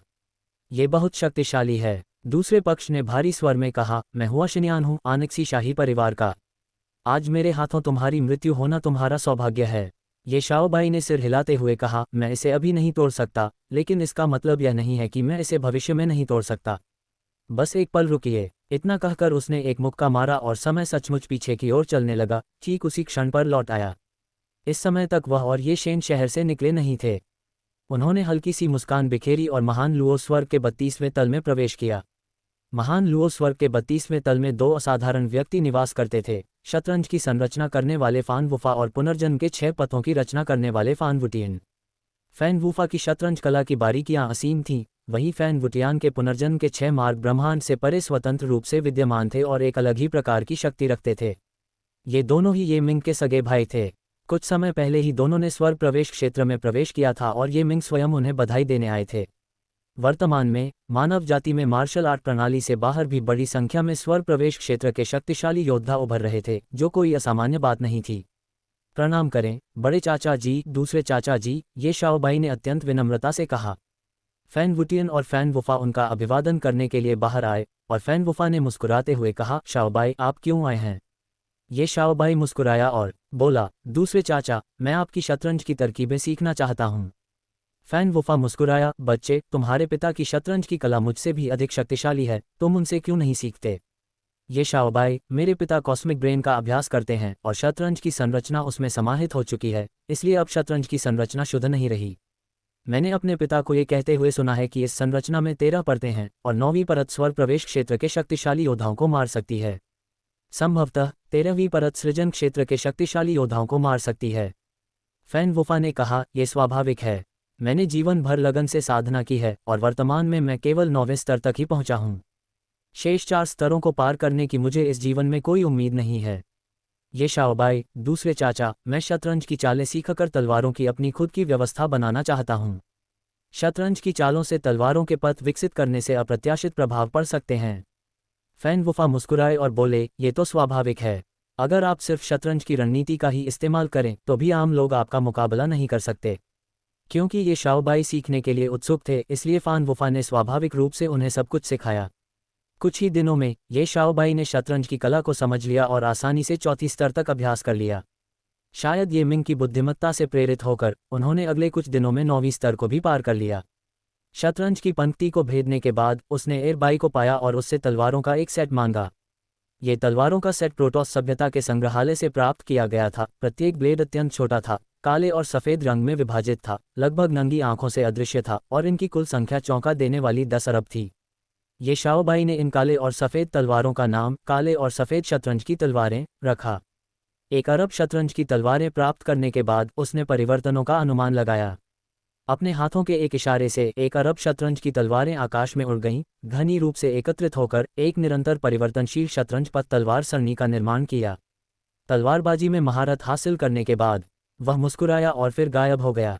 दरअसल भले ही ये शाओबाई के मुके ने समय को उलट दिया और उसे अतीत में वापस ले गया, लेकिन ये सब महज उसकी चेतना के सागर में किया गया उसका अनुमान था। असल में उसने केवल अपनी आत्मा के साथ समय यात्रा की थी, शतरंज की 9 परतों की संरचना सीखी थी और विशाल शतरंज तलवार संरचना का निर्माण किया था। ये सब कुछ पलक झपकते ही हो गया, इतनी तेजी से कि सामने बैठे शाही परिवार के सदस्य हो शिन्यान को भी कोई असामान्य बात नजर नहीं आई। उनकी नज़र में ये शाओबाई के चेहरे के भाव में ज़रा भी बदलाव नहीं आया था। एरे बनाओ। अचानक ये शाओबाई ने अपने हाथ हिलाए और 10 अरब ताबीज हवा में प्रकट हो गए। ये ताबीज 2 प्रकार के थे, एक हरा और एक सफ़ेद, दोनों 14वें स्तर के ताबीज थे। इसके अलावा ये दोनों ताबीज एक घातक ताबीज और एक जीवन रक्षक ताबीज थे, जो एक दूसरे के परस्पर विरोधी थे। हवा में 1 लाख ऊर्ध्वाधर और क्षैतिज रेखाओं के ग्रिड में व्यवस्थित 10 अरब ताबीजों ने एक जाल बनाया, जो आनक्सी व्यक्ति की तलवारों की पंक्ति से मुकाबला करने लगा। ताबीज चमकने लगे, हरे और सफ़ेद रंग में बदलते हुए। उन्होंने तुरंत ही विरोधी की तलवारों की श्रृंखला की गति को क्षीण कर दिया और उसे घेर लिया। आनक्सी व्यक्ति चिल्लाया, असंभव!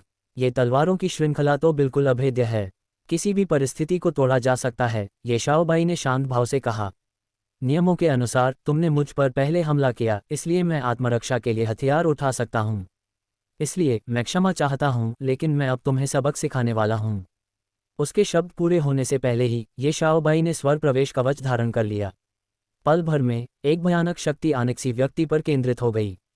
ये शाओबाई आगे बढ़ा, प्रतिद्वंद्वी के सिर पर दबाव डाला और फिर उसे कसकर दबा दिया। दरार। एक ही मुक्के से प्रतिद्वंद्वी का शरीर चकनाचूर हो गया और वह मर गया, उसकी शक्ति नष्ट हो गई। ये शाओबाई ने हुओ शिनियान को एक ही झटके में कुचलकर मार डाला और बचे हुए 2 आनक्सी लोग स्तब्ध रह गए। असल में ये शाओबाई के पास हुओ शिनियान को इतनी आसानी से मारने का कोई तरीका नहीं था। कम से कम हुओ शिनियान को भागने का मौका तो मिलना ही चाहिए था। लेकिन हुओ शिनियान ने खुद हमला करके नियमों का उल्लंघन किया, जिससे ये शाओबाई को आत्मरक्षा में जादुई हथियार का इस्तेमाल करने का अधिकार मिल गया। कमाल हो गया, उसने बस राजा प्रवेश कवच पहन लिया, जो स्वर्ग प्रवेश क्षेत्र की एक शक्तिशाली शक्ति है। हुओ शिनियान चाहे कितना भी शक्तिशाली क्यों न हो, वह उसका मुकाबला नहीं कर सका और सीधे ही मारा गया, पूरी तरह से नष्ट हो गया। आपको ये समझना होगा कि स्वर्ग द्वार खोलने वाले विशेषज्ञ की इच्छाशक्ति और शक्ति अनेक आयामों तक फैली होती है। जीवन चिन्ह चाहे कितना भी छिपा हो, उनकी दृष्टि में वह रहस्य नहीं रहता और आसानी से मिटाया जा सकता है। इसलिए स्वर्ग द्वार खोलने वाले विशेषज्ञ के सामने अमर और एक साधारण व्यक्ति में कोई अंतर नहीं होता, दोनों पल भर में नष्ट हो जाते हैं। ये शाओबाई ने बचे हुए 2 आनक्सी लोगों को देखकर हल्की सी मुस्कान दी। तो फिर 4 में से 2 मर चुके हैं और रास्ता फिर से साफ हो गया है। दोनों आनक्सी लोग इतने क्रोधित थे कि उन्होंने खून थूक दिया। यातायात बहाल करने के लिए 2 आदमियों को मार डाला। बाईं ओर वाले ने दहाड़ते हुए कहा, तुमने आनक्सी शाही वंश के वंशजों की हत्या की है, तुम पर अंतहीन प्रतिशोध बरसेगा। बस प्रतीक्षा करो। उस धमकी को देने के बाद दोनों आनक्सी लोग गुस्से में वहां से चले गए। ब्लू उत्सुकता से चलकर पास आए। बड़े भाई शाओबाई, अभी अभी मुझे लगा कि आप एक पल के लिए गायब हो गए थे, क्या हुआ? ये शाओबाई मुस्कुराया, कुछ खास नहीं, मैंने बस एक छोटी सी तरकीब का इस्तेमाल करके अपनी आत्मा को अतीत में वापस भेज दिया। यह अविश्वसनीय है। ब्लू का चेहरा हैरानी से भर गया। पापा तो इसे समय और स्थान के द्वार से ही कर सकते हैं, लेकिन बड़े भाई शाओबाई ने इसे अकेले ही कर दिखाया, अद्भुत। ये शाओबाई ने आंखें घुमाईं। यह एक जैसा नहीं है। दरअसल मैंने बहुत पहले कई समय नोड स्थापित किए थे और उन पर फॉर्मेशन अंकित किए थे। उदाहरण के लिए, जिस नोड पर मैं अभी गया था, उस पर पहले से ही एक फॉर्मेशन खुदा हुआ था। अगर मैं किसी भी क्षण आत्मा स्थानांतरण कर पाता तो मैं सचमुच बहुत शक्तिशाली हो जाता। ब्लू की दिलचस्पी फिर से जाग उठी। तो फिर आपको कैसे पता चला कि टाइम नोड उपयोगी होगा? अंतर्ज्ञान। ये शाओबाई ने कुछ देर सोचा। जब समय आएगा तो मैं स्वाभाविक रूप से कर दूंगा। याद रखना, मैं स्वर्ग अधिग्रहण क्षेत्र का विशेषज्ञ हूँ। स्वर्ग और पृथ्वी का धन छीनना मेरी प्रतिभा है, यह कोई खास बात नहीं है। ये शेन ने कहा, बड़े भाई जल्दी चलिए, आनक्सी बदला लेने आ सकते हैं। किस बात से डर? अगर कोई स्वर्ग द्वार खोलने वाला विशेषज्ञ भी आ जाए तो हम अपनी रक्षा कर लेंगे। हम में से कौन स्वर्ग द्वार खोलने वाला कवच नहीं पहने हुए है? ये शाओबाई बेफिक्र था। हम तो बस घूमते फिरते रहेंगे, अगर उनकी हिम्मत हुई तो हम लड़ेंगे। ये शेन की चिंता बेवजह थी। 2 आनक्सी शाही परिवार के सदस्यों की मौत ने आनक्सी पक्ष को सदमे में डाल दिया, जिन्होंने इसे जानबूझकर मानव जाल समझा और आगे कोई जल्दबाजी वाला कदम उठाने की हिम्मत नहीं की। इसी बीच ये शाओबाई का समूह सार्वजनिक क्षेत्र की खोजबीन जारी रखे हुए था। दोपहर में वे शहर के बाहरी इलाके में पहुंचे और उन्हें एक रेस्तरां दिखाई दिया। भूख लगने पर उन्होंने वहीं खाने का फैसला किया। वह रेस्तरां एक इंसान द्वारा चलाया जा रहा था। काउंटर पर ये बिंगमैन ने कहा, रेस्तरां के मालिक, हमारे लिए सबसे अच्छा निजी कमरा उपलब्ध करा दीजिए। सराय का मालिक एक मोटा अधेड़ उम्र का आदमी था। अपने भारी भरकम शरीर के बावजूद उसकी साधना मार्शल दाव के द्वितीय स्तर के गहन द्वार प्रोफाउंड गेट पर थी, जो मार्शल दाव के तृतीय स्तर से बस एक कदम दूर थी। बिना ऊपर देखे उसने कहा, क्षमा कीजिए, हमारा नियम है, प्रथम श्रेणी के बूथ आनेक्सी सज्जनों के लिए आरक्षित हैं, द्वितीय श्रेणी के बूथ देव जाति के सज्जनों के लिए मनुष्य केवल तृतीय श्रेणी के बूथों का ही चयन कर सकते हैं। ये जाति व्यवस्था क्यों? क्या ये इंसानों का रेस्टोरेंट नहीं था और इंसान तीसरे स्थान पर थे? ये शाओबाई का चेहरा गुस्से से लाल हो गया। क्या मनुष्य ईश्वर जाति और आनेक्सी से हीन हैं? अंततः सराय मालिक ने अपना सिर उठाया और ये शाओबाई को ध्यान से देखा, लेकिन उसे पहचान नहीं पाया। दरअसल ये शाओबाई ने ध्यान आकर्षित करने से बचने के लिए अपना रूप बदल लिया था। माननीय अतिथि, आनेक्सी और देववंश विदेशी आगंतुक हैं। शिष्टाचार और परंपरा के अनुसार क्या हमें उनकी विशेष देखभाल नहीं करनी चाहिए? सराय के मालिक ने मुस्कुराते हुए ये मिंग के प्रश्न को टालते हुए उत्तर दिया। ये शाओबाई ने सिर हिलाया। तुम्हारी चापलूसी घिनौनी है। तो मुझे बताओ, क्या आनेक्सी द्वारा संचालित रेस्तरां में भी मेहमानों को श्रेणियों में बांटा जाता है और क्या वे हमें अपनी सबसे अच्छी जगह देते हैं? सराय मालिक ने सूखी हंसी हंसते हुए कोई जवाब नहीं दिया। दरअसल चाहे एंक्सी हो या गॉड रेस के प्रतिष्ठान, मनुष्यों का प्रवेश वर्जित था। वे मानव जाति को कीड़े मकोड़े समझते थे। वे कीड़े मकोड़ों के साथ भोजन कैसे कर सकते थे? अगर मैं गलत नहीं हूं तो इस मिश्रित क्षेत्र में प्रवेश करने वाला हर व्यक्ति कम से कम मार्शल दाऊ द्वितीय स्तर का है। आमने सामने की लड़ाई में चाहे मनुष्य का मुकाबला देव जाति से हो या आनेक्सी से, हम अपनी जगह बनाए रखते हैं। इसलिए मुझे समझ नहीं आता, जब हमें किसी के दबाव का डर नहीं है तो हम जानबूझकर खुद को दूसरी जातियों से नीचा क्यों दिखाते हैं?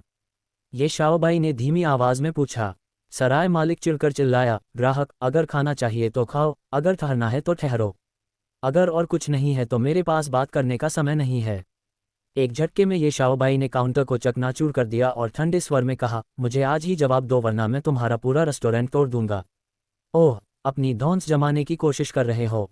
दुकानदार ने ताना मारते हुए उसे पकड़ने के लिए हाथ बढ़ाया। यहाँ वह एक औसत दर्जे का विशेषज्ञ था। मार्शल दाऊ के द्वितीय स्तर पर आम लोग उसके सामने कुछ भी नहीं थे। बेशक वह ये शाओबाई की साधना को देख नहीं सकता था। अगर देख पाता तो वह बुरी तरह डर जाता और कभी भी आगे बढ़ने की हिम्मत नहीं करता। थप्पड़! ये शाओबाई ने उसे थप्पड़ मारा। दुकानदार के सिर और चेहरे से खून बहने लगा और वह कराहते हुए गिर पड़ा। काफी देर तक उठने में असमर्थ रहा। मुझे बताइए, आप वास्तव में क्या हासिल करने की कोशिश कर रहे हैं? ये जानते हुए कि उसका सामना एक निर्दयी व्यक्ति से हुआ है, दुकानदार ने अड़ियल बने रहने की हिम्मत नहीं की। महोदय, मनमाने ढंग से लोगों को पीटना कानून के खिलाफ है। कानून के खिलाफ? अपनी ही जाति के लोगों को कचरा समझना एक जघन्य अपराध है, समझे? ये शाओबाई गरजते हुए बोला। दुकानदार घबरा गया और बुदबुदाया, महोदय, मेरे पास कोई चारा नहीं था। अगर मैं ऐसा नहीं करता तो आनेक्सी लोग और देव जाति के लोग मेरे रेस्तरां में कदम ही नहीं रखेंगे। जब से मैंने ये नियम बनाए हैं वे अक्सर आते हैं और मेरा कारोबार खूब फल फूल रहा है। ये शाओबाई ने आह भरी। सिर्फ बेहतर व्यापार के लिए तुम स्वेच्छा से खुद को विदेशी जातियों के नीचे रखते हो और उन्हें तुम्हें नीचा दिखाने देते हो। दुकानदार के पास कोई जवाब नहीं था। वह केवल कड़वे चेहरे के साथ कराहता रहा। ये शाओबाई, इन सभी नियमों को बदल दो। आनेक्सी जाति को द्वितीय श्रेणी के बूथ मिलेंगे, देव जाति को तृतीय श्रेणी के और हम मनुष्यों को प्रथम श्रेणी के बूथ मिलेंगे। जी हाँ, दुकानदार ने सिर हिलाते हुए तुरंत बदलाव करने का वादा किया। अंत में ये शाओबाई के 5 लोगों के समूह को सबसे बढ़िया बूथ में जगह मिली, जहां उनका मुफ्त में मनोरंजन किया गया। ये बूथ सड़क की ओर खुलता था और इसमें एक बड़ी खिड़की थी जिससे नीचे का नज़ारा दिखता था। ये शाओबाई खिड़की के पास बैठकर सड़क को निहारते हुए खाना खा रहे थे। सड़क पर चहल पहल थी। तीनों जातियों के लोग लगभग बराबर संख्या में मौजूद थे। फिर भी ये शाओबाई ने एक बात गौर की, जब भी आनेक्सी लोग दिखाई देते, मनुष्य सहज रूप से उन्हें रास्ता देने के लिए एक तरफ हट जाते। देव जाति के लोगों के साथ भी ऐसा ही होता था। इसके विपरीत देव जाति के आनेक्सी लोग घमंडी दिखते थे और अहंकार से धक्का मुक्की करते हुए आगे बढ़ते थे। ये देखकर ये शाओबाई की भौहें तन गईं। मानव जाति वर्षों से कमजोर रही थी, देव जाति द्वारा कुचली गई थी, लेकिन अब उनकी शक्ति में कोई कमी नहीं आई थी। तो फिर ये लोग खुद को इतना कम क्यों समझते हैं? कुछ देर सोचने के बाद ये शाओबाई खिड़की पर खड़ा होकर चिल्लाया, इस गली में जो भी आनेक्सी को थप्पड़ मारने की हिम्मत करेगा उसे 10 अरब शाश्वत सिक्कों का इनाम मिलेगा। 10 अरब शाश्वत सिक्के द्वितीय स्तर के मार्शल दाव धारक को लंबे समय तक आराम से जीवन जीने में सक्षम बना सकते हैं। ये शब्द सुनकर सभी लोग हिचकिचाए और खिड़की की ओर देखने लगे। ये शाओबाई ने सीधे सीधे जवाब दिया। उसने मौके पर ही कई बोरे उछाल दिए, जिनमें से प्रत्येक में वादा किए गए 10 अरब शाश्वत सिक्के थे। भीड़ में कई उग्र स्वभाव के लोग थे। उनमें से एक ने तुरंत आगे बढ़कर इतराते हुए आनेक्सी के चेहरे पर जोरदार घूंसा मारा, जिससे खून बहने लगा। हमलावर की ताकत पीड़ित से कहीं अधिक थी। क्रोधित होकर आनेक्सी ने अपनी तलवार निकाली और दोनों में लड़ाई छिड़ गई।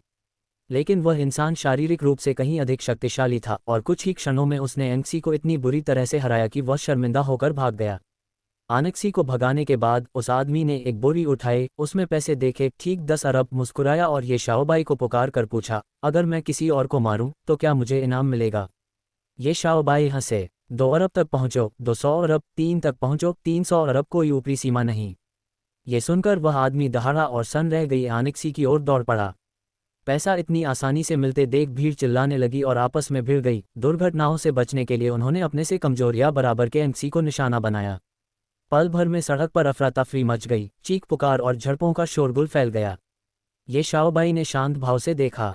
जब साधना स्तर बराबर हो तो वास्तव में मनुष्यों को थोड़ी बढ़त प्राप्त होती है।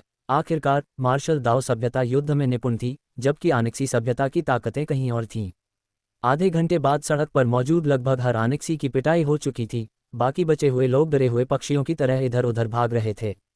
ये शाओबाई ने 100 खरब से भी ज्यादा शाश्वत सिक्के खर्च कर दिए थे, जो उसके लिए कुछ भी नहीं था। मकसद लोगों को यह एहसास दिलाना था कि इंसान आनेक्सी को धमका सकते हैं, उन्हें उनके सामने झुकने या गिड़गिड़ाने की जरूरत नहीं है। इसका असर जल्दी ही दिखने लगा। जब लोगों ने देखा कि आनेक्सी को हराया जा सकता है तो वे न तो किनारे हटे और न ही अपनी निगाहें फेर ली। उन्होंने आनेक्सी की निगाहों का सीधे सामना किया, उनका ऑरा अडिग रहा। परिणाम से प्रसन्न होकर ये शाओबाई ने अपनी कलाई पर बंधे क्रिस्टल ब्रेसलेट से कहा, दो श्वेत, देखा, अब से हर गली में ऐसा ही करो। अपनी आभा खो दोगे तो दुश्मन का सामना कैसे कर पाओगे? टू वाइट द्वारा दिया गया ब्रेसर उसे बुला सकता था और आसपास के वातावरण को रिकॉर्ड कर सकता था। टू वाइट की आवाज़ ने जवाब दिया, समझ गया युवा स्वामी, मैं इस अभ्यास को फैलाऊंगा, निश्चिंत रहें। देववंश के एक दिव्य राज्य में 10 धुंधले चेहरों वाले, यहाँ तक कि अस्पष्ट, मुख्य देवता प्रकट हुए। वे चारों ओर से खालीपन और कई तरह की पाबंदियों से घिरे एक घेरे में खड़े थे, जिससे ये सुनिश्चित हो सके कि कोई भी उनकी बातचीत को सुन न सके। प्रमुख देवताओं में से एक ने कहा, कुछ समय पहले हमारे 3 और सदस्य आनेक्सी राजवंश के शाही परिवार के सदस्य बन गए। अब हमने आनेक्सी के तीनों प्रमुख शाही परिवारों में घुसपैठ कर ली है। अगर हम कार्रवाई करें तो हमारे पास उन्हें नियंत्रित करने की 70% संभावना होगी। जल्दी नहीं है, एक अन्य मुख्य देवता ने उत्तर दिया। सबसे पहले तीनों शाही परिवारों को आपस में लड़ने दो ताकि हमारे साथ गठबंधन न करने वाली आनेक्सी सेनाओं को कमजोर किया जा सके। तीसरे मुख्य देवता ने आगे कहा, मुझे कभी उम्मीद नहीं थी कि आनेक्सी महाद्वीप पर ऐसा बदलाव आएगा। हमने शुरू में सोचा था कि आनेक्सी सभ्यता नष्ट हो जाएगी और हम आसानी से उस पर कब्जा कर लेंगे, लेकिन अब ऐसा लगता है कि हमें दूसरे तरीकों का सहारा लेना पड़ेगा। चौथे मुख्य देवता ने कहा, मूल रूप से ये पैतृक स्रोत महाद्वीप अब हमारे लिए महत्वपूर्ण नहीं रहा। हालांकि जीवन का परम रहस्य पैतृक स्रोत महाद्वीप पर स्थित जीवन सागर के भीतर छिपा हुआ है। इस परम रहस्य को यहाँ एक अतिशक्तिशाली ब्रह्मांडीय स्तर के प्राणी द्वारा सील कर दिया गया था। यदि हम इस रहस्य को प्राप्त कर लें तो हमारा देववंश निश्चित रूप से अरबों ब्रह्मांडों का स्वामी बन जाएगा। वास्तव में जीवन के स्तरों के संदर्भ में हम अभी भी केवल प्राथमिक जीवन रूप हैं और सृष्टि के स्तर पर भी हम केवल मध्यवर्ती जीवन रूप हैं। वह परम रहस्य उच्चतर जीवन रूपों तक पहुंचने का रहस्य छिपा हो सकता है और हमें इसे हर हाल में प्राप्त करना होगा। वह दुनिया सचमुच क्रूर है, हमें वास्तव में अच्छी तैयारी करने की जरूरत है। जब ये शाओबाई यात्रा कर रहे थे तब 2 महान बोधिसत्व, गुवानेन बोधिसत्व और महास्थान प्राप्त बोधिसत्व, तीनों कुलों द्वारा साझा किए गए क्षेत्र में उपदेश देने के लिए 3-3 हजार शिष्यों को लेकर आए। बुद्ध की दृष्टि में सभी चेतन प्राणी समान हैं, मनुष्य और प्राणी में कोई भेद नहीं है। ज्ञान प्राप्त करने वाला कोई भी सचेतन प्राणी इस धर्म में शामिल हो सकता है। बौद्ध धर्म की शिक्षाएं मुक्ति का मार्ग खोजने, सांसारिक चिंताओं के 3000 धागों को काटने और न तो अपवित्र और न ही पवित्रता की स्थिति तक पहुंचने पर केंद्रित हैं। प्रारंभ में आनेक्सी और गॉड वंश के लोग इसे खारिज करते हुए ये सोच रहे थे कि मनुष्य के पास भला कौन सी अच्छी शिक्षाएं हो सकती हैं। हालांकि जैसे जैसे उन्होंने अधिक सीखा, उन्हें यह महसूस होने लगा कि बौद्ध धर्म वास्तव में उनकी मदद कर सकता है। मनुष्यों को चिंताएं होती हैं और स्वाभाविक रूप से देववंश और आनेक्सी लोगों को भी चिंताएं होती हैं। कुछ लोग अपनी वर्तमान स्थिति से असंतुष्ट थे, लेकिन अपनी प्रतिभा की सीमाओं के कारण वे आगे नहीं बढ़ पा रहे थे। कुछ अन्य लोग दुनिया से नाराज थे और सोचते थे कि वे अमीर या शाही परिवारों में पैदा होने के बजाय गरीब क्यों पैदा हुए। ये आनेक्सी लोग और देववंश के सदस्य मुक्ति की खोज में धर्म को समझने का प्रयास करने लगे। तीनों कुलों द्वारा साझा किए गए क्षेत्र में एक विशाल खाली मैदान पर महास्थान प्राप्त बोधिसत्व हवा में बैठे हुए धर्म का उपदेश दे रहे थे। पहले दिन 300 श्रोता थे, तीसरे दिन ये संख्या बढ़कर 30,000 हो गई। 10वें दिन तक 100 ली के दायरे में फैला क्षेत्र तीनों कुलों के अनगिनत सदस्यों से भर गया था। सौभाग्यवश बोधिसत्व के बौद्ध मंत्रों की ध्वनि चाहे कितनी भी दूर तक जाती हो, उसे स्पष्ट रूप से सुना जा सकता था। कुछ एंग्सी भक्त प्रसन्न भावों के साथ सुनते रहे, बार बार सिर हिलाते रहे और वहीं पर साधना करने लगे। आनेक्सी लोगों को अनगिनत युगों से यह ज्ञान विरासत में मिला था और उनकी जन्मजात बुद्धि मनुष्यों की तुलना में कहीं अधिक थी, जिससे उन्हें धर्म की एक अनूठी समझ प्राप्त हुई। पलक झपकते ही सौली के दायरे में बौद्ध प्रकाश की अनगिनत किरणें आकाश में फैल गईं। ये वे अनेक्सी लोग थे जिन्होंने अचानक ज्ञान प्राप्त कर लिया था और सीधे अरहत फल की स्थिति तक पहुंच गए थे। अरहत वे आत्मप्रबुद्ध व्यक्ति होते हैं जो स्वयं को संवर्धित और मजबूत करते हैं। यद्यपि अरहतों का फल स्वरूप बोधिसत्वों से निम्नतर है, लेकिन शक्ति के मामले में अरहत बोधिसत्वों से कमजोर नहीं होते। असंख्य प्राणियों के बीच एक आनेक्सी व्यक्ति भी था जो शाही वंश का नहीं था और हाल ही में गुलामी से मुक्त हुआ था। एक साधारण आनेक्सी व्यक्ति बन गया था जो हर दिन वही काम करता था। बेशक उनका इलाज उच्च स्तर का नहीं था, बल्कि एक औसत व्यक्ति की आय से भी कम था। खेती बाड़ी के लिहाज से उनके पास लगभग कोई उम्मीद नहीं थी। हालांकि अपने अवचेतन मन में उसने कभी हार नहीं मानी थी। उसे हमेशा लगता था कि एक महान मुक्ति उसका इंतजार कर रही है। आज संयोगवश वे वहां से गुजर रहे थे और उन्होंने महास्थान प्राप्त बोधिसत्व को धर्म का उपदेश देते हुए देखा। धर्म की ध्वनियां सुबह की घंटी और शाम के ढोल की तरह उनके कानों में प्रवेश कर गईं, जिससे वे जाग उठे। ऐसा लगा मानो उसे ज्ञान प्राप्त हो गया हो और उसे अचानक कई सच्चाइयों का ज्ञान हो गया हो। वह महान बोधिसत्व से सौली से अधिक दूरी पर एक चट्टान पर बैठा था। उसके चेहरे पर अपार आनंद का भाव था। उसके हाथ मुद्राओं में बने हुए थे, जिससे एक गरिमा में और गंभीर आभा निकल रही थी। उनका हृदय अत्यंत भक्तिमय था। वे केवल एक ही बुद्ध का नाम जपते थे, जिससे अमिताभ बुद्ध चौंक गए थे। शून्य से बौद्ध प्रकाश की एक किरण उतरी, सीधे उनकी भौहों के बीच प्रवेश कर गई और धर्म का सर्वोच्च सार उनके हृदय में समा गया। उस अनेक्सी व्यक्ति ने खाली स्थान को प्रणाम किया और फिर इस तरह साधना करने लगा मानो उसके आसपास कोई और न हो। एक दिन बाद उन्होंने अरहत फल की स्थिति प्राप्त की, फिर उठे और प्रस्थान किया तथा अनेक्सी लोगों के बीच धर्म का प्रचार करने की अपनी यात्रा शुरू की। इस अनेक्सी व्यक्ति का नाम शाक्यमुनि था। शाक्यमुनि के पास एक पवित्र हृदय, दृढ़ इच्छा शक्ति, निर्भीक साहस और सर्वोच्च ज्ञान था। अन्य आनेक्सी लोग उनके कुछ शब्द सुनने के बाद ही पूरी तरह से आश्वस्त हो जाते थे, उन्हें एक महान आनेक्सी व्यक्ति मानते थे और स्वेच्छा से उनका अनुसरण करते थे। एक दिन तीनों कुलों के साझा क्षेत्र में शाक्यमुनि अपने अनुयायियों से घिरे एक रेस्तरां में भोजन कर रहे थे। भोजन करते समय उन्होंने भीड़ को बौद्ध सिद्धांतों और धर्म के बारे में समझाया और लोगों ने बड़े आनंद से सुना। और उस रेस्तरां में संयोगवश एक प्रमुख व्यक्ति फैन वुटियान भी मौजूद थे, जिन्होंने अभी अभी दाव रूपांतरण क्षेत्र में प्रवेश किया था। एक महान व्यक्ति जिन्होंने पुनर्जन्म के 6 मार्गों की रचना की थी। फैन वुटियन ने शाक्यमुनि की व्याख्या को शुरू में तो बड़े तिरस्कार के साथ सुना, लेकिन जब तक उन्होंने खाना खत्म किया तब तक उनके चेहरे के भाव बदल चुके थे।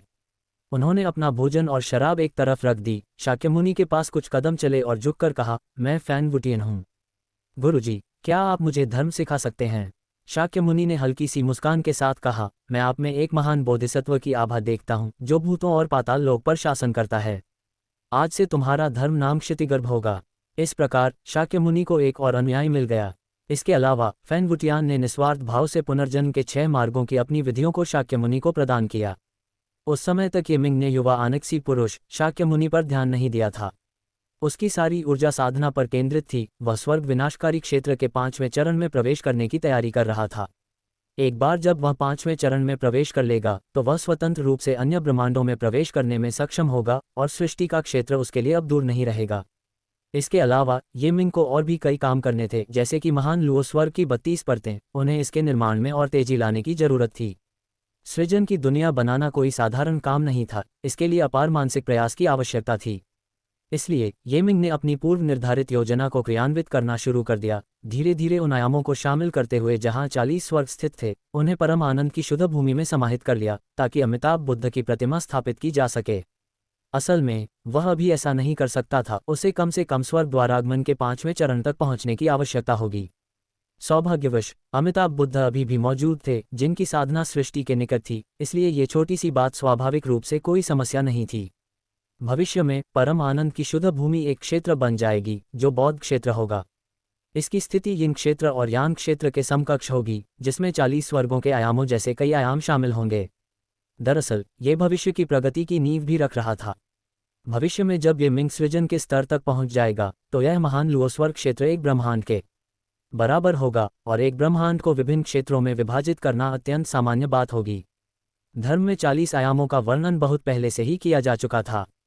उनमें से कोई भी दिव्य प्राणी धर्म का अभ्यास नहीं करता था, और कई लोग अभ्यास करने के लिए परम आनंद के शुद्ध लोक में प्रवेश कर चुके थे। आदिम ब्रह्मांड में ये मिंग और अमिताभ बुद्ध कंधे से कंधा मिलाकर खड़े थे। अमिताभ बुद्ध ने पहले ही अपना वास्तविक स्वरूप प्रकट कर दिया था। उसने हाथ बढ़ाया और एक झटके में अनंत ब्रह्मांड से 40 आयामों को पकड़ लिया, उन्हें संकुचित और रूपांतरित किया और फिर उन्हें परम आनंद के शुद्ध लोक में सुरक्षित रूप से स्थापित कर दिया। तब से परम आनंद की शुद्ध भूमि का नाम बदलकर बौद्ध क्षेत्र कर दिया गया। 40 स्वर्गों के अधिग्रहण के साथ बौद्ध जगत का विकास वास्तव में तेजी से हो रहा था, जिससे अमर और कन्फ्यूशियस परिवार बहुत ईर्ष्या करने लगे थे।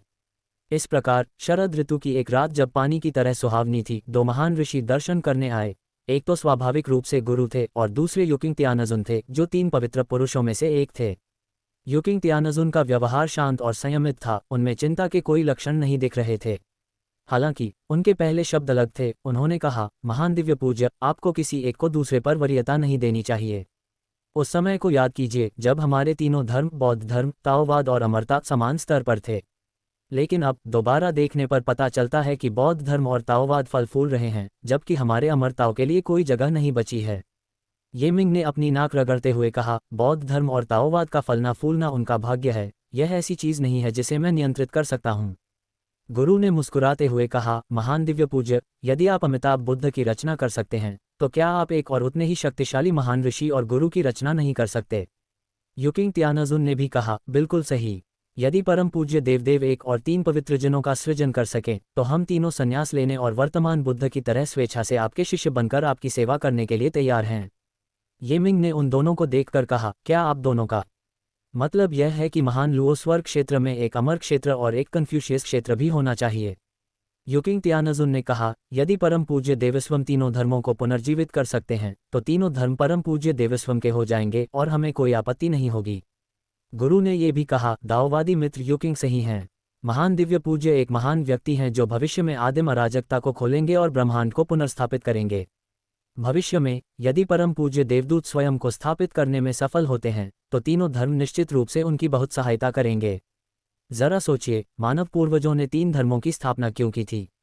यह महज इस बात का पूर्वानुमान था कि तीनों धर्मों का भविष्य ही मानव जाति के उत्थान और पतन का निर्धारण कर सकता है। ये मिंग वास्तव में जानता था कि मार्शल आर्ट सभ्यता कुछ हद तक एक तरफा थी और मानवता के उत्थान के लिए वास्तव में मानव सभ्यता की आवश्यकता थी। बुद्ध, अमर और कन्फ्यूशियस शब्दों में मानव शब्द निहित है, क्योंकि ये सभी मानवता पर आधारित हैं। जैसा कि उन्होंने कहा, मानव पूर्वजों द्वारा उस समय 3 धर्मों की स्थापना गहन विचार विमर्श के बिना नहीं की गई थी। ये सोचकर उन्होंने कहा, मैंने असुरों को आत्मसात करने के लिए अचानक ही अमिताभ बुद्ध की स्थापना की। अगर इस पद्धति को आपके धर्मों में लागू किया जाए, तो मुझे डर है कि बहुत सारे बदलाव होंगे। गुरु और युकिंग त्यानजुन स्वाभाविक रूप से ये मिंग की चिंताओं को समझते थे, इसलिए दोनों ने कहा कि उन्हें कोई आपत्ति नहीं है, और अगर उन्हें धर्म से बाहर भी नियुक्त किया जाता है, तो वे तैयार रहेंगे। इतनी तीखी बातें सुनकर ये मिंग स्वाभाविक रूप से अब इनकार नहीं कर सका, इसलिए उसने कहा, ठीक है, मुझे थोड़ा समय दीजिए, मैं इस पर अच्छी तरह सोच विचार कर लूंगा। वापस लौटने के बाद ये मिंग बार बार सोचता रहा, फिर अचानक बोला, एर बाय। छोटा शेर उछलकर बाहर आया और ये मिंग की ओर पलकें झपकाईं। ये मिंग ने कहा, क्या मेरा बेटा जल्द ही जन्म लेने वाला है?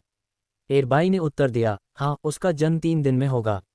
ये मिंग ने पूछा, क्या आपके ज्ञान के आधार पर प्राचीन देववंश की सभ्यता को अमर दाओ सभ्यता में एकीकृत किया जा सकता है? सब ठीक होना चाहिए, एरबाई ने कहा, और मुझे डर है कि युवा गुरु की बुद्धिमत्ता मेरी बुद्धिमत्ता से कम नहीं है, और शायद आपकी बुद्धिमत्ता से भी कहीं अधिक है, हे महान गुरु। ये मिंग ने सिर हिलाते हुए कहा, यह बहुत अच्छा है। एकांतवास से बाहर आने के बाद मैं उसे अमर ग्रंथों की शिक्षा दूंगा और उसे अमर संप्रदाय को नया रूप देने दूंगा। एरबाई ने सिर हिलाकर कहा, समझ गया। 3 दिन पलक झपकते ही बीत गए। इस दिन गुलाबी जैड की तरह तराशा हुआ एक छोटा लड़का शून्य से बाहर निकला। जन्म लेते ही उनमें अमरता के स्तर की साधना निहित थी और वह बहुत ही दृढ़ थी। छोटे लड़के ने ये मिंग को देखा और पुकार कर बोला, पापा। ये मिंग ने मुस्कुराते हुए पूछा, मेरे बेटे, मैं तुम्हारा पिता, तुम्हारा नाम युवानशी रखता हूँ और मैं तुम्हें अमर साधना विधि सिखाऊंगा। क्या आप तैयार हैं? उस छोटे लड़के ने अपना सिर खुजाते हुए पूछा, क्या मेरा नाम ये युवानशी है? ये नाम तो अच्छा है, लेकिन क्या अमरता प्राप्त करने की यह विधि वाकई मजेदार है? ये मिंग हंसते हुए बोला, बेशक यह मजेदार है। जब आप इसका अभ्यास कर लेंगे तो आप महान दाओ स्वामी युवानशी बन जाएंगे, जो सभी अमर देवताओं का नेतृत्व करेंगे। ये युवानशी मुस्कुराया और बोला, ठीक है, मैं अमर दाओ साधना तकनीक का अभ्यास करूंगा। उद्धरण चिन्ह ये मिंग। हालांकि इस अमर दाव साधना तकनीक को और परिष्कृत करने की आवश्यकता है। पिताजी इसे और भी शक्तिशाली बनाने के लिए आपके साथ काम करेंगे, ये कैसा रहेगा? ये युवानशी ने सिर हिलाया। अच्छा, मैं पिताजी की बात मान लूंगा। पिता और पुत्र ने मिलकर ब्रह्मांड के मस्तिष्क को सक्रिय किया और ऐसे परिवर्तन किए जिनसे अमरता के मार्ग का उत्थान हुआ। विशेष रूप से ये युवानशी ने एक अत्यंत शक्तिशाली सभ्यता की विरासत को आगे बढ़ाया। अमरता के मार्ग को बेहतर बनाने में उनका योगदान अमूल्य था। ये मिंग ने केवल कुछ विकासात्मक सुझाव दिए। उदाहरण के लिए, अमर मार्ग ने कई पद स्थापित किए: अमर, स्वर्गीय अमर, पृथ्वी अमर, दिव्य अमर, महान एकता स्वर्ण अमर, और प्रत्येक पद के लोग नश्वर जगत में श्रद्धा प्राप्त करने के लिए मंदिर स्थापित कर सकते थे। यह अभ्यास बौद्ध मार्ग से मिलता जुलता था, फिर भी कुछ महत्वपूर्ण मामलों में भिन्न था। 3 दिन बाद ये युवानशी ने कहा, वर्तमान अमरता का मार्ग वास्तव में आकर्षक है। पिताजी, मैं साधना करने जा रहा हूँ। ये मिंग द्वारा उपलब्ध कराए गए विशाल साधना संसाधनों की बदौलत ये युवानशी ने एक ही दिन में हजारों मील की दूरी तय कर ली, और कुछ ही दिनों में वह वास्तव में शाश्वत क्षेत्र के दूसरे चरण में प्रवेश कर गया। अमर दाव की प्रगति मार्शल दाव सभ्यता से भिन्न थी। मानव अमर मार्शल संत के बराबर था, पृथ्वी अमर रहस्यमय मार्शल के बराबर, स्वर्गीय अमर दिव्य मार्शल क्षेत्र के बराबर, और महान एकता स्वर्ण अमर शाश्वत क्षेत्र के बराबर था, जो मार्शल का तीसरा स्तर था। महान एकता स्वर्ण अमर को आगे चौथे स्तर के स्वर्ण अमर, तीसरे स्तर के अमर, दूसरे स्तर के स्वर्ण अमर और पहले स्तर के स्वर्ण अमर में विभाजित किया गया था। स्वाभाविक रूप से पहले स्तर का स्वर्ण अमर सृजन क्षेत्र के बराबर था, जबकि दूसरे स्तर का स्वर्ण अमर स्वर्ग द्वार क्षेत्र के बराबर था। शून्य से शुरुआत करते हुए ये युवानशी ने तेजी से मानव अमर, पृथ्वी अमर, स्वर्गीय अमर, दिव्य अमर के स्तर को पार किया और शीघ्र ही चौथे दर्जे के महान एकता स्वर्ण अमर, फिर तीसरे दर्जे के, फिर दूसरे दर्जे के महान एकता स्वर्ण अमर बन गए, जो स्वर्ग द्वार के समकक्ष है। इससे भी अधिक आश्चर्यजनक बात यह है कि वे जल्द ही दूसरे दर्जे के स्वर्ण अमर के अंतिम स्तर पर पहुंच गए। उनका स्तर अब ये मिंग से भी ऊपर था। इस तरह की तीव्र प्रगति को देखकर ये मिंग अवाक रह गया। ऐसा लग रहा था कि लड़के के सामने कोई बाधा ही नहीं है। पर्याप्त संसाधन मिलने पर वह अनिश्चित काल तक प्रगति करता रह सकता है। जब ये युवानशी एक महान एकता स्वर्ण अमर बन गए, तो ये मिंग ने अमरता के मार्ग के विकास के लिए 20वें स्तर के महान लुओ स्वर्ग क्षेत्र को अमर क्षेत्र में परिवर्तित कर दिया। तुरंत ही तीनों शुद्ध दिव्य पूज्यों ने अपने पदवियों को त्याग कर ये युवानशी के प्रथम पीढ़ी के शिष्यों के रूप में दीक्षा लेकर उन्हें श्रद्धांजलि अर्पित की। इसके बाद हाउटियन संप्रदाय ने बौद्ध धर्म की तरह ही जोर शोर से धर्म प्रचार शुरू किया। पुण्य से ही प्रतिष्ठा निर्धारित होती थी, उपदेश देने से कर्म प्राप्त होता था, साधना से कर्म प्राप्त होता था, पर्याप्त कर्म प्राप्त होने पर भरपूर संसाधनों के साथ हमलोक में प्रवेश मिलता था। अमरता के मार्ग पर दृढ़ निश्चय प्राप्त करने के बाद ये मिंग की स्वयं की साधना स्वतः ही स्वर्ग द्वार के चौथे स्तर तक पहुंच गई, जिससे उसे समानांतर ब्रह्मांडों में हस्तक्षेप करने की शक्ति प्राप्त हुई। दूसरे शब्दों में, अब वह समय और स्थान के द्वार का उपयोग करके अतीत या भविष्य में यात्रा कर सकता था। फिर भी अवचेतन रूप से ये मिंग 12वें स्तर के महान लुओ स्वर्ग में पहुंच गया और पूर्वज द्वारा छोड़े गए 12वें खजाने को खोल दिया। जैसा कि अपेक्षित था, यह एक लौकिक केंद्र था। इसके माध्यम से वह समय को उलट सकता था और अतीत के एक विशिष्ट क्षण में पहुंच सकता था। अंदर पूर्वज ने एक संदेश छोड़ा था, ये मिंग को एक मिशन पूरा करने के लिए इस नोड पर जाना होगा। चूंकि पूर्वज ने बहुत पहले इस नोड की रचना की थी, इसलिए सभी कर्म और उनके परिणाम पूर्वज द्वारा ही भुगते जाएंगे। ये मिंग को कोई हस्तक्षेप नहीं होगा। सबसे महत्वपूर्ण बात यह है कि वहां पहुंचने पर ये मिंग की मुलाकात पूर्वज से होगी, जो समय के प्रवाह में विपरीत दिशा में यात्रा करके आए थे। मिशन के बारे में ये मिंग के उस युग में पहुंचने पर पूर्वज समझाएंगे। संदेश मिलते ही समय स्थान बालक तुरंत उत्साहित होकर प्रकट हुआ। अब मैं अपने पुराने गुरु को देख सकता हूँ। ये मिंग शांत रहा। ये तो बस एक क्षणिक घटना है, जल्दी या देर से जाने से परिणाम नहीं बदलेगा। मैं स्वर्ग प्रवेश के 5वें स्तर तक पहुंचने का इंतजार करूंगा। उसका तर्क था, पूर्वज उसके गुरु थे, उच्चतर साधना के बिना उनसे मिलना शर्मनाक होगा। समय और स्थान के द्वार को कोई आपत्ति नहीं थी, वह जहां भी जाता वह उसके साथ रहता। अमर लोक की स्थापना के बाद इसका विकास तीव्र गति से हुआ। यद्यपि यह बौद्ध लोक से छोटा था, फिर भी इसकी गति अधिक प्रबल थी। अमर दाव का प्रसार महान लुओ स्वर्ग लोक के प्रत्येक स्तर पर तीव्र गति से हुआ और शिष्यों की भर्ती के लिए अनगिनत मंदिर और दिव्य उद्यान स्थापित किए गए, जबकि बौद्ध धर्म ने मुख्य रूप से भिक्षुओं के लिए मठों का निर्माण किया। स्वाभाविक रूप से अमर दाव का विस्तार अन्य आयामों में भी हुआ, जिससे संसाधनों के लिए बौद्ध धर्म के साथ प्रतिस्पर्धा हुई। सौभाग्य से मानव जाति की संख्या लाखों में थी, दोनों के फलने फूलने के लिए पर्याप्त लोग थे। जब अमर और बौद्ध मार्ग फल फूल रहे थे, तब गुरुजी और अधिक शांत नहीं बैठ सके और दूसरी बार ये मिंग के पास गए। उससे दोबारा मिलने पर ये मिंग ने कहा, मैंने कन्फ्यूशियस के सिद्धांत को केवल इसलिए नहीं निकाला है क्योंकि यह पहले से ही परिपूर्ण है, इसमें केवल प्रचार प्रसार की कमी है। गुरु ने पूछा, महान दिव्य पूज्य, क्या आप मेरे कन्फ्यूशियस स्कूल के विस्तार में सहायता करेंगे? ये मिंग ने सिर हिलाया। गुरुजी, क्या मैं पूछ सकता हूं कि कन्फ्यूशियसवाद क्या है? गुरु ने उत्तर दिया, संक्षेप में, परोपकार, धर्म, औचित्य, ज्ञान, विश्वास, ये 5 स्थिर तत्व हैं। ये मिंग ने कहा, तो कन्फ्यूशियस का दाव केवल ये सिखाता है कि मनुष्य कैसे बने और अपना आचरण कैसे करें। गुरु ने कहा, जब पंच तत्व भीतर निवास करते हैं तो व्यक्ति मानवता का अनुसरण करने की कला सीखता है। मानवता का अनुसरण करना ही कन्फ्यूशियसवाद है। सांसारिक मार्ग में जो भी कमी होती है, कन्फ्यूशियसवाद उसे पूरा करता है। ये मिंग ने प्रशंसा करते हुए कहा, उत्कृष्ट, यही तो महान कन्फ्यूशियस दाव है। कन्फ्यूशियसवाद मानवीय आवश्यकता है, यह मानवता की हर आवश्यकता का अध्ययन करता है। इसलिए मानव जाति को कन्फ्यूशियस दाव से अलग नहीं किया जा सकता। वृद्ध गुरु मुस्कुराए, महान आदरणीय गुरु जी बिल्कुल सही हैं, ऐसा लगता है कि कन्फ्यूशियस संप्रदाय को अपने उपदेश देने के तरीके में बदलाव करना होगा। ये मिंग, बिल्कुल सही। जब लोगों को अच्छे भोजन की लालसा होती है तो हम कन्फ्यूशियसवादी रसोइयों को प्रशिक्षित कर सकते हैं। जब उन्हें उत्तम हथियारों की आवश्यकता होती है तो हमारा कन्फ्यूशियस मार्ग उन्हें गढ़ सकता है। जब उन्हें दूसरों के साथ रहने के लिए कानूनों और नियमों की आवश्यकता होती है तो हम उन्हें तैयार कर सकते हैं। संक्षेप में, कन्फ्यूशियसवाद ही वह मूल सिद्धांत है जो मानवता की हर आवश्यकता को पूरा करता है। वृद्ध गुरु अत्यंत प्रसन्न हुए। मैंने आपसे बहुत कुछ सीखा है। ये मिंग, गुरुजी, मैं महान लुओ स्वर्ग के 21वें स्तर को कन्फ्यूशियस क्षेत्र घोषित करता हूँ। आशा है कि कन्फ्यूशियस संप्रदाय इसे दूर दूर तक फैलाएगा ताकि यह हमारे मानव मार्ग के उत्कर्ष का आधार बन सके। वापस लौटने पर वृद्ध गुरु ने कन्फ्यूशियस की शिक्षाओं को नए सिरे से परिभाषित करना शुरू किया और लोगों को धीरे धीरे यह एहसास हुआ कि साधना और दैनिक जीवन कन्फ्यूशियसवाद से अछूते नहीं रह सकते। बौद्ध मार्ग कितना भी शक्तिशाली हो या अमरता का मार्ग कितना भी लुभावना हो, कन्फ्यूशियसवाद को कभी भी त्यागा नहीं जा सकता, क्योंकि इसका उद्देश्य मानवता को बेहतर बनाना, जीवन को अधिक सुखमय बनाना और आत्मा को अधिक मुक्त करना है। कोई व्यक्ति बौद्ध धर्म या अमरता की साधना को त्याग कर भी मार्शल दाओ या देव दाओ का अभ्यास कर सकता है, लेकिन कन्फ्यूशियसवाद के बिना कोई भी एक कदम भी नहीं चल सकता और सुखी जीवन नहीं जी सकता। ये मिंग के सशक्त समर्थन से तीनों शिक्षाओं का पूर्ण गति से विकास हुआ, जबकि मार्शल दाओ केवल सहायक बन गया। लोग इसका अभ्यास मुख्य रूप से शक्ति प्राप्त करने के लिए करते थे। जहां धर्म है वहां धर्मनिरपेक्ष जगत भी है। कुछ लोग न तो बौद्ध धर्म में गए और न ही ताओवाद में, उन्हें केवल कन्फ्यूशियसवाद की आवश्यकता थी। जिस जगत में वे निवास करते थे उसे धर्मनिरपेक्ष जगत कहा जाता था। इसकी तुलना में कन्फ्यूशियसवाद हवा के समान था, सर्वव्यापी, फिर भी अदृश्य और अमूर्त।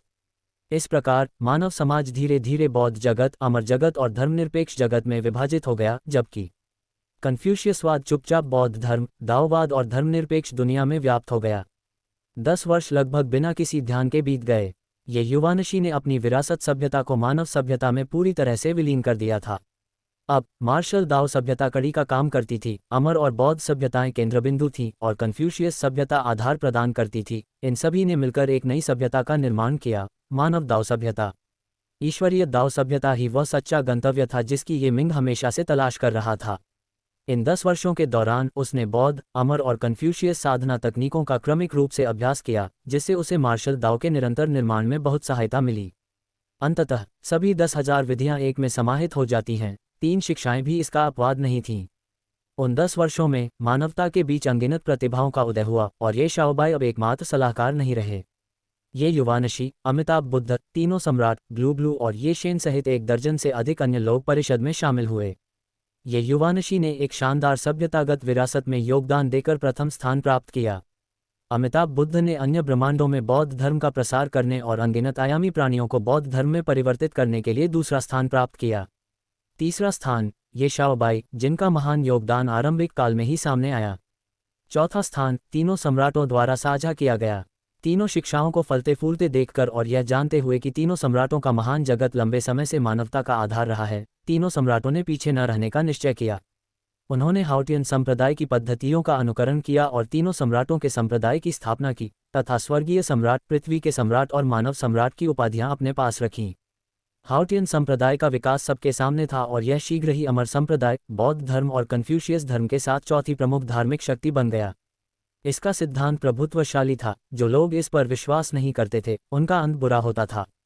मात्र 10 वर्षों में इसने हजारों शिष्यों को एकत्रित किया और महान लुओ स्वर्ग के 22वें स्तर पर त्रिशासक क्षेत्र की स्थापना की। इन 4 शिक्षाओं में से केवल कन्फ्यूशियसवाद का ही विस्तार नहीं हुआ, बौद्ध धर्म, अमर दाओ और त्रिसंप्रभु संप्रदाय तीनों ही अनेक्सी लोगों और देववंश की भूमि में प्रवेश कर गए और बड़ी संख्या में लोगों को परिवर्तित किया।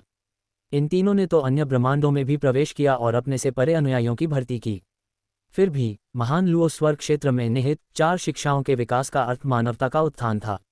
बौद्ध धर्म सबसे शक्तिशाली था, मानवता को शामिल करते हुए इसके अनुयायियों की संख्या 3 मिलियन से अधिक थी। उनमें से मनुष्य केवल एक पांचवां हिस्सा थे, शेष अनेक्सी, देव जाति और बाह्य ब्रह्मांड के प्राणी थे। इसके बाद अमर दाओ का आगमन हुआ। इसके सभी विभिन्न अमर स्वरूपों ने मिलकर 1.8 मिलियन मेगा माइरियार्ड अनुयायियों का दावा किया, जिनमें से 1/3 मनुष्य थे, शेष ईश्वर जाति, अनेक्सी और अन्य जातियों से थे। हाउटियन संप्रदाय भी कुछ ऐसा ही था, जिसके 15.6 करोड़ अनुयायी थे, जिनमें से केवल 10वां हिस्सा मनुष्य थे। इनमें से अधिकांश अनेक्सी सभ्यता और देव जाति के थे। कुछ देव जाति के अनुयायियों ने तो 3 सम्राटों का अनुसरण करने के लिए अपने मुख्य देवताओं को भी धोखा दिया। 4 शिक्षाओं के छत्रछाया में मानव जाति, देव जाति और अनेक्सी लोग शायद ही कभी आपस में टकराते थे, क्योंकि अब उनके पास एक साझा आधार था। वे सभी बौद्ध, अमर साधक या 3 सम्राटों के अनुयायी हो सकते थे। निस्संदेह ये मिंग ने भी उन 10 वर्षों के दौरान बहुत कुछ अर्जित किया। निरंतर आत्मसंरक्षण करते हुए वह स्वर्ग द्वार क्षेत्र की 5वीं परत की दहलीज को छू चुका था। बस एक अंतिम कदम और वह सफलता प्राप्त कर लेगा। ये मिंग के मन में सचमुच कई शंकाएं थीं और उसने पूछा, गुरुजी, आप किस समय से आए हैं? मानव पूर्वज ने आह भरते हुए कहा, अधिकांश समय मैं इतिहास की लंबी नदी में भटकता रहता हूँ। मुझे खुद भी ठीक से याद नहीं रहता कि मैं पहले कहाँ था। इतना कहकर मानव पूर्वज ने हाथ हिलाया। ठीक है, मैं आपको कारण बताता हूँ।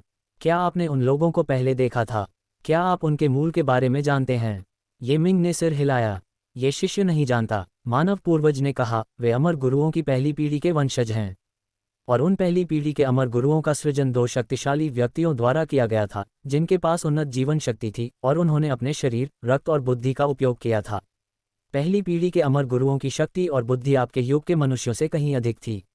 इसे इस प्रकार समझें, पहली पीढ़ी के अमर गुरुओं की संतानें दिव्यपथ अमरता के शक्तिशाली व्यक्तियों के रूप में जन्म लेती हैं। ये मिंग चौंक गया। प्रथम पीढ़ी के अमर गुरु आखिर कितने शक्तिशाली थे? मानव पूर्वज ने आगे कहा, प्रथम पीढ़ी के अमर गुरुओं की संतानें दूसरी पीढ़ी हैं और इसी तरह तीसरी, चौथी पीढ़ी भी। 10वीं पीढ़ी के बाद अंतर्विवाह के कारण अमर गुरुओं का वंश पतला होता चला गया। यद्यपि यहाँ रहने वाले लोगों का वंश पतला है, फिर भी यह उन्हें शक्तिशाली बनाता है। वैसे इस युग की रचना भी उन्हीं 2 उन्नत जीवन रूपों ने की है, इसलिए घास का हर तिनका और हर पेड़ असाधारण है। मानव पूर्वज ने कहा, अब जब तुम यहाँ हो तो तुम उनके बीच के बच्चों से भी कमतर हो। ये मिंग ने कहा, गुरुजी, मैंने देखा है कि यहाँ के लोग ज़्यादा साधना नहीं करते हैं।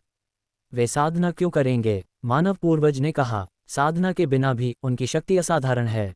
कुछ तो उच्च शुद्धता वाले अमर गुरु रक्तवंश के साथ पैदा होते हैं, जिनकी शक्ति दिव्यपथ शाश्वत क्षेत्र के महाशक्तियों के बराबर होती है। इसके अलावा इन लोगों में अनुसंधान और प्रौद्योगिकी की असाधारण प्रतिभा है। उन्हें कम मत समझो, उनके द्वारा बनाए गए हथियार स्वर्ग द्वार क्षेत्र के महाशक्तियों को आसानी से मार सकते हैं। तब ये मिंग ने पूछा, गुरुजी ने मुझे यहाँ भेजने का क्या उद्देश्य है?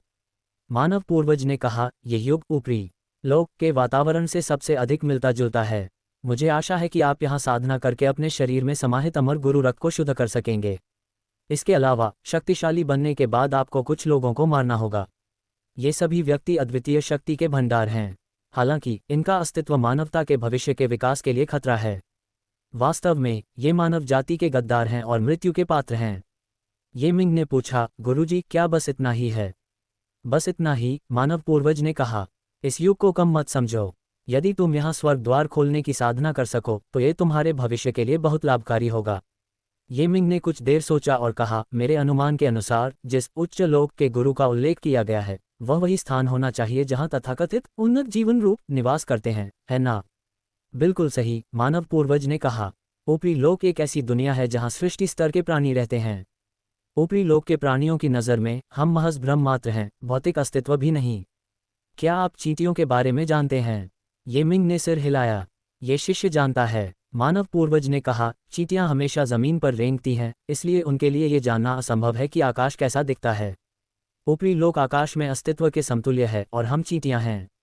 ये मिंग को पहले से ही एक स्पष्ट पूर्वाभास था और अब जब मानव पूर्वज ने यह बात कही तो वह अचानक समझ गया। उसने कहा, गुरुजी का मतलब है कि हम जैसे लोग शायद दूसरों के विचारों में ही विद्यमान होते हैं।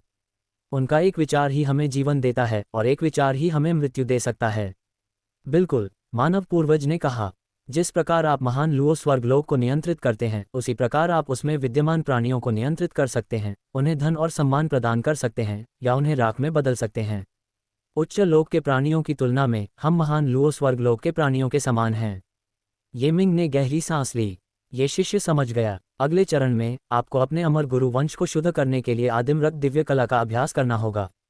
जब आपका वंश पर्याप्त रूप से शुद्ध हो जाए तो अपनी बुद्धि का उपयोग करके अमर गुरु के लिए उपयुक्त साधना तकनीक बनाएं, मानव पूर्वज ने कहा। उस समय सृजन स्तर से नीचे आप अजेय होंगे। ये मिंग ने पूछे बिना नहीं रह सका, गुरुजी, वे दो उन्नत जीव किस प्रकार के अस्तित्व हैं जिन्होंने मानवता का निर्माण किया? वे ही सच्चे मानव पूर्वज हैं, मानव पूर्वज ने कहा। वे ही हम मनुष्यों के पूर्वज हैं। मेरे अनुमान के अनुसार वे एक विवाहित दंपति हैं जिनका ऊपरी लोक में बहुत उच्च स्थान है। भविष्य में यदि आप ऊपरी लोक में प्रवेश करें तो आप उनकी सुरक्षा प्राप्त कर सकते हैं। जैसे ही उसने ये कहा, मानव पूर्वज का चेहरा अचानक धुंधला हो गया और वह तेजी से बोला, याद रखो, इस दुनिया में तुम ज्यादा से ज्यादा 1 साल तक ही जीवित रह सकते हो। 1 साल से ज्यादा जीने पर ब्रह्मांड की मूल शक्ति तुम्हें अस्वीकार करने लगेगी। बोलने के बाद मानव पूर्वज गायब हो गया, जिससे ये मिंग सोच में डूब गया। अपने प्रशिक्षण के दौरान उन्होंने आदिम रक्त दिव्य कला का अभ्यास किया था। ये तकनीक विशेष रूप से रक्त शुद्धिकरण के लिए थी, जिसे कई स्तरों में विभाजित किया गया था: नश्वर रक्त, आदिम रक्त, आत्मा रक्त, सच्चा रक्त, संत रक्त, दिव्य रक्त, मूल रक्त और सभ्यता रक्त। हालांकि जब उन्होंने पहले आदिम रक्त दिव्य कला का अभ्यास किया था तो इससे किसी भी सच्चे मानव रक्त का शुद्धिकरण नहीं हुआ था। अब उन्हें सच्चे मानव रक्त को निकालने के लिए इसका अभ्यास कैसे करना चाहिए?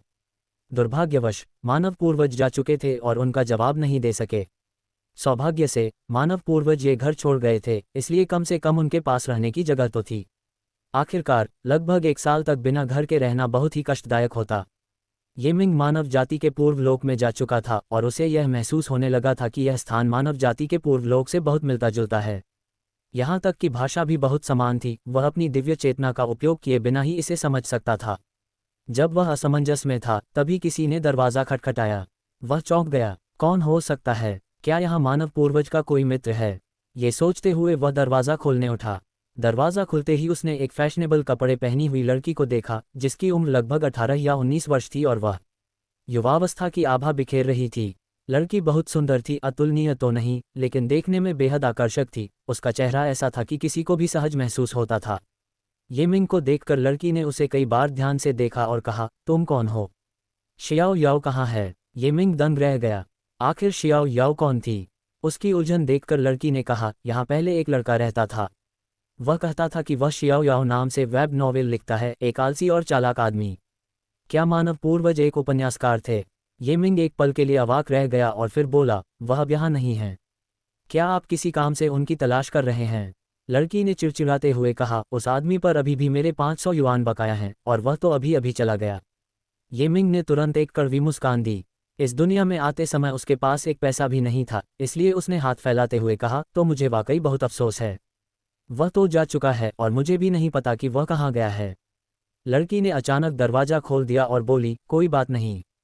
वैसे भी मेरा किराया बकाया है, इसलिए मैं अब यहीं रहूंगी। हम कर्ज चुका हुआ मान लेंगे। ये मिंग ने विरोध करने का इरादा किया, लेकिन यह महसूस करते हुए कि लड़की में कम से कम दिव्य मार्शल क्षेत्र की शक्तिशाली क्षमता है, उसने हार मान ली। उदास चेहरे के साथ उसने पूछा, तुम कब तक यहाँ रहोगी? इस जर्जर मकान का मासिक किराया 1000 युआन से अधिक नहीं है, सालाना 12,000 युआन। कैसा रहेगा मैं 1 साल के लिए यहीं रहूं? लड़की ने सहज भाव से कहा। हालांकि ये मिंग को इस दुनिया की मुद्रा के बारे में ज्यादा जानकारी नहीं थी, फिर भी वह साधारण गणित कर सकता था। अगर किराया 1000 युआन प्रति माह हो और हर व्यक्ति आधा आधा दे, तो क्या ये 500 युआन नहीं होगा? ये ठीक 1 महीने का किराया था। आखिर वह 1 साल तक यहाँ क्यों रहना चाहती थी? क्या आपने कोई गलती की? उसने विनम्रता से उसे याद दिलाया। मैंने नहीं दिया। 1000 प्रति माह, हम दोनों के लिए 500। क्या उसे मुझे 500 देने बाकी नहीं हैं? लड़की ने शान से हाथ हिलाया। तो फिर बात पक्की हो गई। मैं बिल्कुल बगल में ही रहती हूँ। मैं अभी अपना सामान लेने जा रही हूँ, दरवाज़ा बंद मत करना। ये मिंग और क्या कह सकता था? इस समय वह केवल दरवाजे के चौखट पर झुककर आह भर सकता था। जब कोई स्त्री अविवेकी हो तो पुरुष के लिए चुप रहना ही बेहतर होता है। जब कोई अविवेकी स्त्री किसी पुरुष को पीट सकती है तो पुरुष के लिए उसका साथ देना ही बेहतर होता है। जल्द ही लड़की बैग और सूटकेस लेकर आए और सबसे बड़ा कमरा चुन लिया। ये कहना पड़ेगा कि मानव पूर्वज बहुत ही अस्वच्छ था, हालांकि वहां ज्यादा फर्नीचर नहीं था, लेकिन फर्श पर कूड़े का ढेर लगा हुआ था। जब लड़की दूसरी बार अपना सामान लेकर आ रही थी तो उसने ये मिंग को घूर कर देखा। अरे, क्या तुम मर्द हो या नहीं? क्या तुम मेरा सामान उठाने में मदद नहीं कर सकते? ये मिंग ने मन ही मन सोचा, मैं तुम्हें जानता तक नहीं। हालांकि उस महिला की तीखी निगाहों को महसूस करते हुए वह आज्ञाकारी होकर उसके पास चला गया और सोचने लगा, बस मेरी ताकत वापस आने का इंतजार करो, फिर मैं देखूंगा कि तुमसे कैसे निपटना है। सारा सामान हटाने के बाद लड़की ने संतुष्टि से घर का चक्कर लगाया और कहा, बुरा नहीं, बुरा नहीं, हमारे रहने के लिए काफ़ी है। ठीक है, चलो सफाई शुरू करते हैं। ये मिंग ने अनगिनत वर्षों तक साधना की थी और बाहरी वातावरण का उस पर अब कोई असर नहीं पड़ता था, इसलिए घर में गंदगी होने पर भी उसे कोई आपत्ति नहीं थी। जब लड़की ने सफाई करने को कहा तो उसने तुरंत असहमति व्यक्त की। कोई ज़रूरत नहीं, घर बहुत साफ है। अगर हम इसे साफ भी कर लें तो क्या बाद में फिर से गंदा नहीं हो जाएगा? उसने कहा। असल में बात उसकी आलस की नहीं थी, बल्कि बात यह थी कि ज़मीन पर पड़ा इस्तेमाल किया हुआ टॉयलेट पेपर का एक टुकड़ा भी उसे काफ़ी भारी लगता था। उसे कूड़ेदान में डालने के लिए भी बहुत ताकत लगानी पड़ती थी। और हाँ, वो झाड़ू भी बहुत भारी थी, वो उसे मुश्किल से उठा पाता था। लड़की गुस्से से आग बबूला हो गई और उसने ये मिंग को पकड़ लिया। इस पकड़ से ये मिंग को अचानक ऐसा दर्द हुआ जो उसकी हड्डियों तक पहुंच गया, मानो उसकी बांह टूट जाएगी। लड़की के एक झटके से वह लड़खड़ा गया। लड़की का गुस्सा पल भर में गायब हो गया। उसने हैरानी से अपना हाथ उठाया और ये मिंग को इतनी आसानी से उठा लिया जैसे उसका कोई वजन ही न हो। अरे बाप रे, तुम इतने हल्के क्यों हो? क्या तुम कागज़ के बने हो? हवा तुम्हें उड़ा ले जाएगी, उसने हैरानी से कहा। उसकी आंखें चौड़ी हो गईं। उसे लग रहा था कि यह खूबसूरत लड़का, जिसका वजन आमतौर पर 100 पाउंड से ज़्यादा होना चाहिए, उसका वजन सिर्फ 1 पाउंड है। ये तो बहुत अजीब था। ये मिंग का चेहरा लाल हो गया और उसने कहा, तुम मुझे चोट पहुंचा रहे हो। लड़की ने झट से हाथ छोड़ दिया और उसे ऐसे देखने लगी जैसे उसने कोई भूत देख लिया हो। क्या तुम इंसान हो या भूत? ये मिंग को समझ नहीं आ रहा था कि क्या जवाब दे। उसका दिल घबरा गया और उसका चेहरा अचानक पीला पड़ गया। उसने कहा, हाँ, मैं एक भूत हूँ। एक तीखी चीख सुनाई दी। ये मिंग इतना घबरा गया कि जमीन पर गिर पड़ा। उसने चिल्लाकर कहा, माफ़ कीजिए, मैं भूत नहीं हूँ, मैं मजाक कर रहा था। मैं एक साधक हूँ, इसलिए मेरा वजन अपेक्षाकृत कम है। दरअसल इस दुनिया में कदम रखते ही उसे यह एहसास हो गया कि ये दुनिया उसकी पिछली दुनिया से कहीं ज़्यादा घनी और भारी है। जी हाँ, घनी। अगर इस दुनिया को वैज्ञानिक नज़रिए से देखा जाए तो सूक्ष्म जगत में वही वस्तु उसकी पिछली दुनिया की उसी वस्तु से अरबों गुना भारी होगी। उदाहरण के लिए, इस दुनिया में पानी की एक बूंद अरबों खरबों जल अणुओं से बनी होती है, लेकिन ये मिंग की दुनिया में पानी की एक बूंद में केवल कुछ मिलियन या करोड़ों जल अणु ही हो सकते हैं, और बूंद का आंतरिक स्थान अधिकतर मायावी स्थान से भरा होता है। लड़की ने चीखना बंद कर दिया और गुस्से से ये मिंग को घूरते हुए बोली, अरे कमीने, क्या कोई ऐसा भी है जो लोगों को इस तरह डराता है? ये मिंग ने आह भरी। उसे कैसे पता चलता कि एक स्त्री की चीख इतनी भयानक हो सकती है, जो अमर लोक के महान देवता की गर्जना के बराबर हो। जैसे ही लड़की ने ये मिंग को देखा, वह उस पर मोहित हो गई। उसकी असाधारण रूप से शांत आभा और आकर्षक चेहरे ने उसे बेसुध कर दिया। लिटिल डेमन उपनाम वाले व्यक्ति पर उसके 500 युआन बकाया होने की कहानी उसने खुद गढ़ी थी, उस आकर्षक लड़के के करीब आने और बात करने का मौका पाने का एक बहाना। ठीक है, बस इस बार। वैसे जब आप साधक कहते हैं तो क्या आपका मतलब किगोन का अभ्यास करने वाले व्यक्ति से है? उसने उत्सुकता से पूछा। इस देश में किगोन का जबरदस्त क्रेज था, लगभग हर कोई इसमें शामिल हो गया था। ये मिंग को स्थानीय इतिहास के बारे में कुछ भी नहीं पता था, इसलिए उसने पूछा, किगोन क्या है? लड़की ने उसे ऐसी नज़र से देखा जैसे कह रही हो, तुम तो बिल्कुल ही दुनियादारी से अनजान हो, और जवाब दिया, चाहे तुमने किगोन का अभ्यास किया हो या नहीं, इससे कोई फर्क नहीं पड़ता। इतना हल्का होना वाकई असामान्य है, तुम्हें तो बाजार में प्रदर्शनी के लिए रखा जा सकता है। ये मिंग ने मन ही मन लड़की से जाने का आग्रह किया, उसे साधना करने की आवश्यकता थी। लेकिन उसने उसे फिर से पकड़ लिया। भूखे हो? चलो मैं तुम्हें रात का खाना खिलाती हूँ। इस दुनिया में आने के बाद से ही ये मिंग भूखा था। इसकी कुचलने वाली गुरुत्वाकर्षण शक्ति का विरोध करने में उसे हर सेकंड बहुत अधिक ऊर्जा खर्च करनी पड़ती थी। भूख से बेहाल होने का संकेत देने के लिए वह केवल सिर हिला सका। लड़की मुस्कुराई, एक आयताकार डिवाइस निकाला, उस पर कुछ बार टैप किया और ऊपर देखा। मैंने ऑनलाइन खाना ऑर्डर कर दिया है, हम थोड़ी देर में साथ में खाना खाएंगे। अपार्टमेंट में बिल्कुल कुछ भी नहीं था और लड़की ने तुरंत शिकायत करना शुरू कर दिया। टीवी नहीं है, कोई कैसे रह सकता है? और वाईफाई भी नहीं है, मैं ऑनलाइन कैसे जाऊंगी? उसके बड़बड़ाने की बात खत्म होने से पहले ही किसी ने दरवाज़ा खटखटाया। उसने फुर्ती से दरवाज़ा खोला और वर्दी पहने एक डिलीवरी मैन ने उसे चावल के नूडल्स के 2 हिस्से थमा दिए। यहाँ पर वाकई असली नूडल्स मिलते हैं, जी भरकर खाओ, उसने उदारतापूर्वक कहा और ये मिंग को एक कटोरा पकड़ा दिया। ये मिंग ने इस दुनिया का कोई भोजन कभी नहीं खाया था। उसने लड़की की नकल की, पैकेजिंग को फाड़कर खोला, चॉपस्टिक उठाए और खाने के लिए काफ़ी मेहनत की। उसे चॉपस्टिक पकड़ने के लिए भी काफ़ी ताकत लगानी पड़ती थी और वह नूडल्स को एक एक करके खाता था। अगर वह और नूडल्स उठाने की कोशिश करता तो वह उन्हें पकड़ नहीं पाता था। जब चावल के नूडल्स उसकी जीभ से छुए तो उसके अंदर एक अवर्णनीय संतुष्टि की भावना उमड़ पड़ी। स्पष्टतः यहाँ का भोजन वास्तविक था, उसकी दुनिया के भोजन की तुलना में कहीं अधिक पौष्टिक और अपार ऊर्जा से भरपूर। लड़की ये मिंग को धीरे धीरे चबाते हुए एक एक करके नूडल्स खाते हुए देखकर सदमे से देखती रही। जब तक उसने कटोरा खत्म किया तब तक पूरा 1 घंटा बीत चुका था। अरे बाप रे, तुम मुझसे कहीं ज्यादा औरत हो, ऐसे खाओगी तो भूख से मर जाओगी, वह पूरी तरह अवाक होकर बोली। ये मिंग ने अपने पेट पर हाथ फेरा, ये केवल एक कटोरी थी, फिर भी उसका पेट भर गया था। अगर उसका शरीर अनुशासित न होता तो शायद उसका पेट फट जाता। शिकायत करने के बाद लड़की ने पूछा, आपका नाम क्या है? ये मिंग, उसने सच्चाई से उत्तर दिया। मैं हान मेई मेई हूँ, उसने मुस्कुराते हुए कहा। और नहीं, वो हान मेई मेई नहीं जो ली लेई के साथ रहती है, मेई का मतलब सुंदर होता है। ये मिंग हैरान था, ली लेई और हान मेई मेई कौन थे? बातचीत से उसे पता चला कि ऑर्डर करने वाले गैजेट को स्मार्टफोन कहा जाता है, बहुत सुविधाजनक। दोपहर में लड़की जल्दी से काम पर चली गई। उसने हाई स्कूल के तुरंत बाद काम शुरू कर दिया था और अब वह एक नेल सैलून में काम करती है, जहां वह महीने में 4000 से कुछ अधिक कमाती है। आज उसकी नाइट शिफ्ट थी। हान मेई मेई के चले जाने के बाद ये मिंग को आखिरकार शांति मिली और उसे यह एहसास और भी प्रबल हो गया कि पूर्वज मानव ने उसे किसी खास कारण से यहाँ भेजा था। अगर वह इस तरह की जगह पर विश्व को हिला देने वाली साधना प्राप्त कर सकता है तो उसके लौटने पर उसका सामना कौन कर सकता है।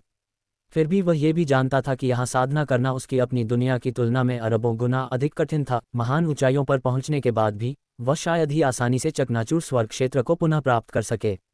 उन्होंने तुरंत ही ध्यान भटकाने वाले विचारों को त्याग दिया और पूरी तरह से साधना पर ध्यान केंद्रित किया। यहाँ पारंपरिक युद्धकला का मार्ग व्यर्थ था। प्रकट शक्ति, छिपी हुई शक्ति, अलौकिक शक्ति, इनमें से कोई भी प्राप्त करने योग्य नहीं थी। सौभाग्य से उनके पास ब्रह्मांड का मस्तिष्क था जो ज्ञान में असीमित था और उन्होंने जल्द ही इस वातावरण के अनुकूल एक विधि खोज ली। उनकी नई साधना सरल थी, शून्य से आध्यात्मिक ऊर्जा प्राप्त करना, अपनी नसों को गर्म और पोषित करना, और इस शरीर को, जो उनकी पुरानी दुनिया में स्वर्ग को चुनौती देने वाला था लेकिन यहाँ केवल साधारण था, और भी मजबूत बनाना। कुछ ही क्षणों में स्वर्ग और पृथ्वी की अपार आध्यात्मिक ऊर्जा उसके चारों ओर एकत्रित हो गई, जो उसकी दुनिया की तुलना में कहीं अधिक सघन थी।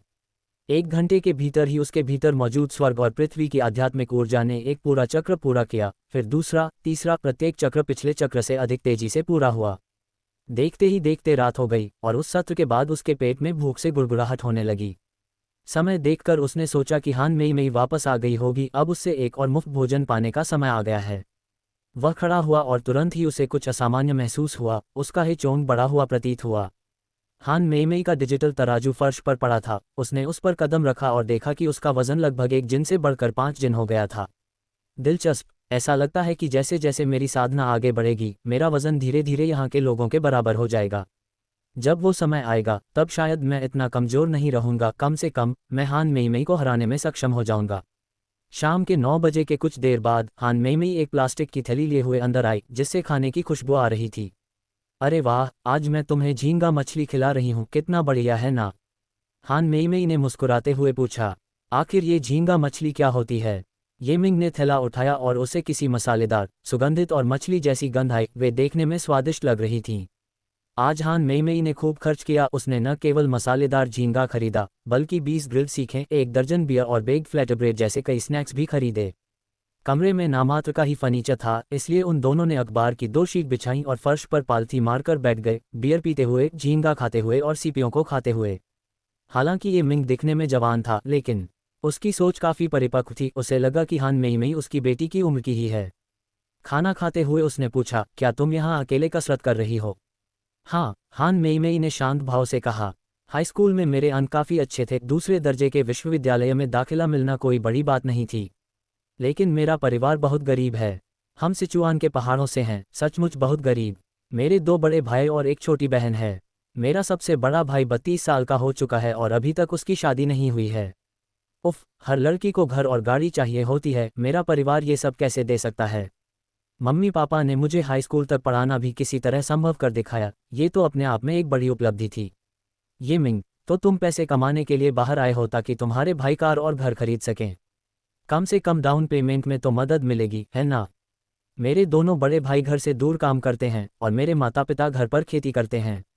मैंने हिसाब लगाया है, हमारा पूरा परिवार सालाना लगभग 1 लाख कमा सकता है, इसलिए 2 साल से भी कम समय में हम डाउन पेमेंट और सगाई के तोहफों के लिए पर्याप्त बचत कर सकते हैं, हान मेइमेई ने कहा। अपनी बेटी के बारे में सोचते हुए, जिसे हर दिन किसी चीज़ की कमी नहीं होती थी, ये मिंग को उस पर दया आई। इस उम्र में उसे स्कूल में पढ़ाई करनी चाहिए थी, न कि घर से दूर जाकर पैसे कमाने के लिए काम करना चाहिए था। कुछ दिनों में मैं तुम्हें दावत दूंगा, अब तुम्हें बिल का भुगतान नहीं करना पड़ेगा, उसने धीरे से कहा। हान मेइमेई ने उदारता से हाथ हिलाया।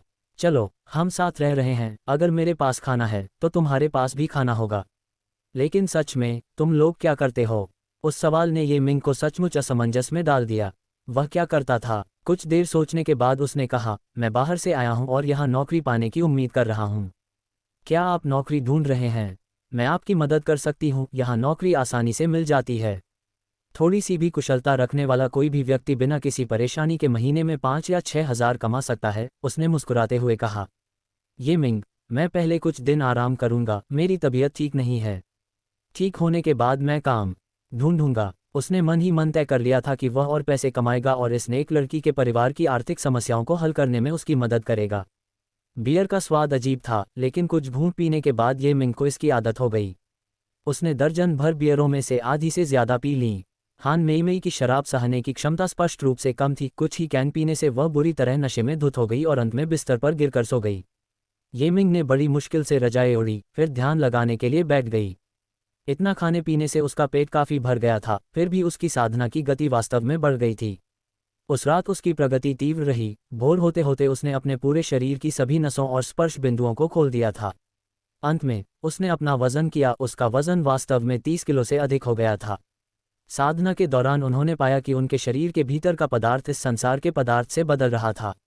जैसे जैसे ये परिवर्तन आगे बढ़ा, उनका हिचोंग, एक प्रकार का अंक, भारी होता गया, उनकी शक्ति बढ़ती गई और वे धीरे धीरे वर्तमान संसार के एक सामान्य व्यक्ति के समान होते गए।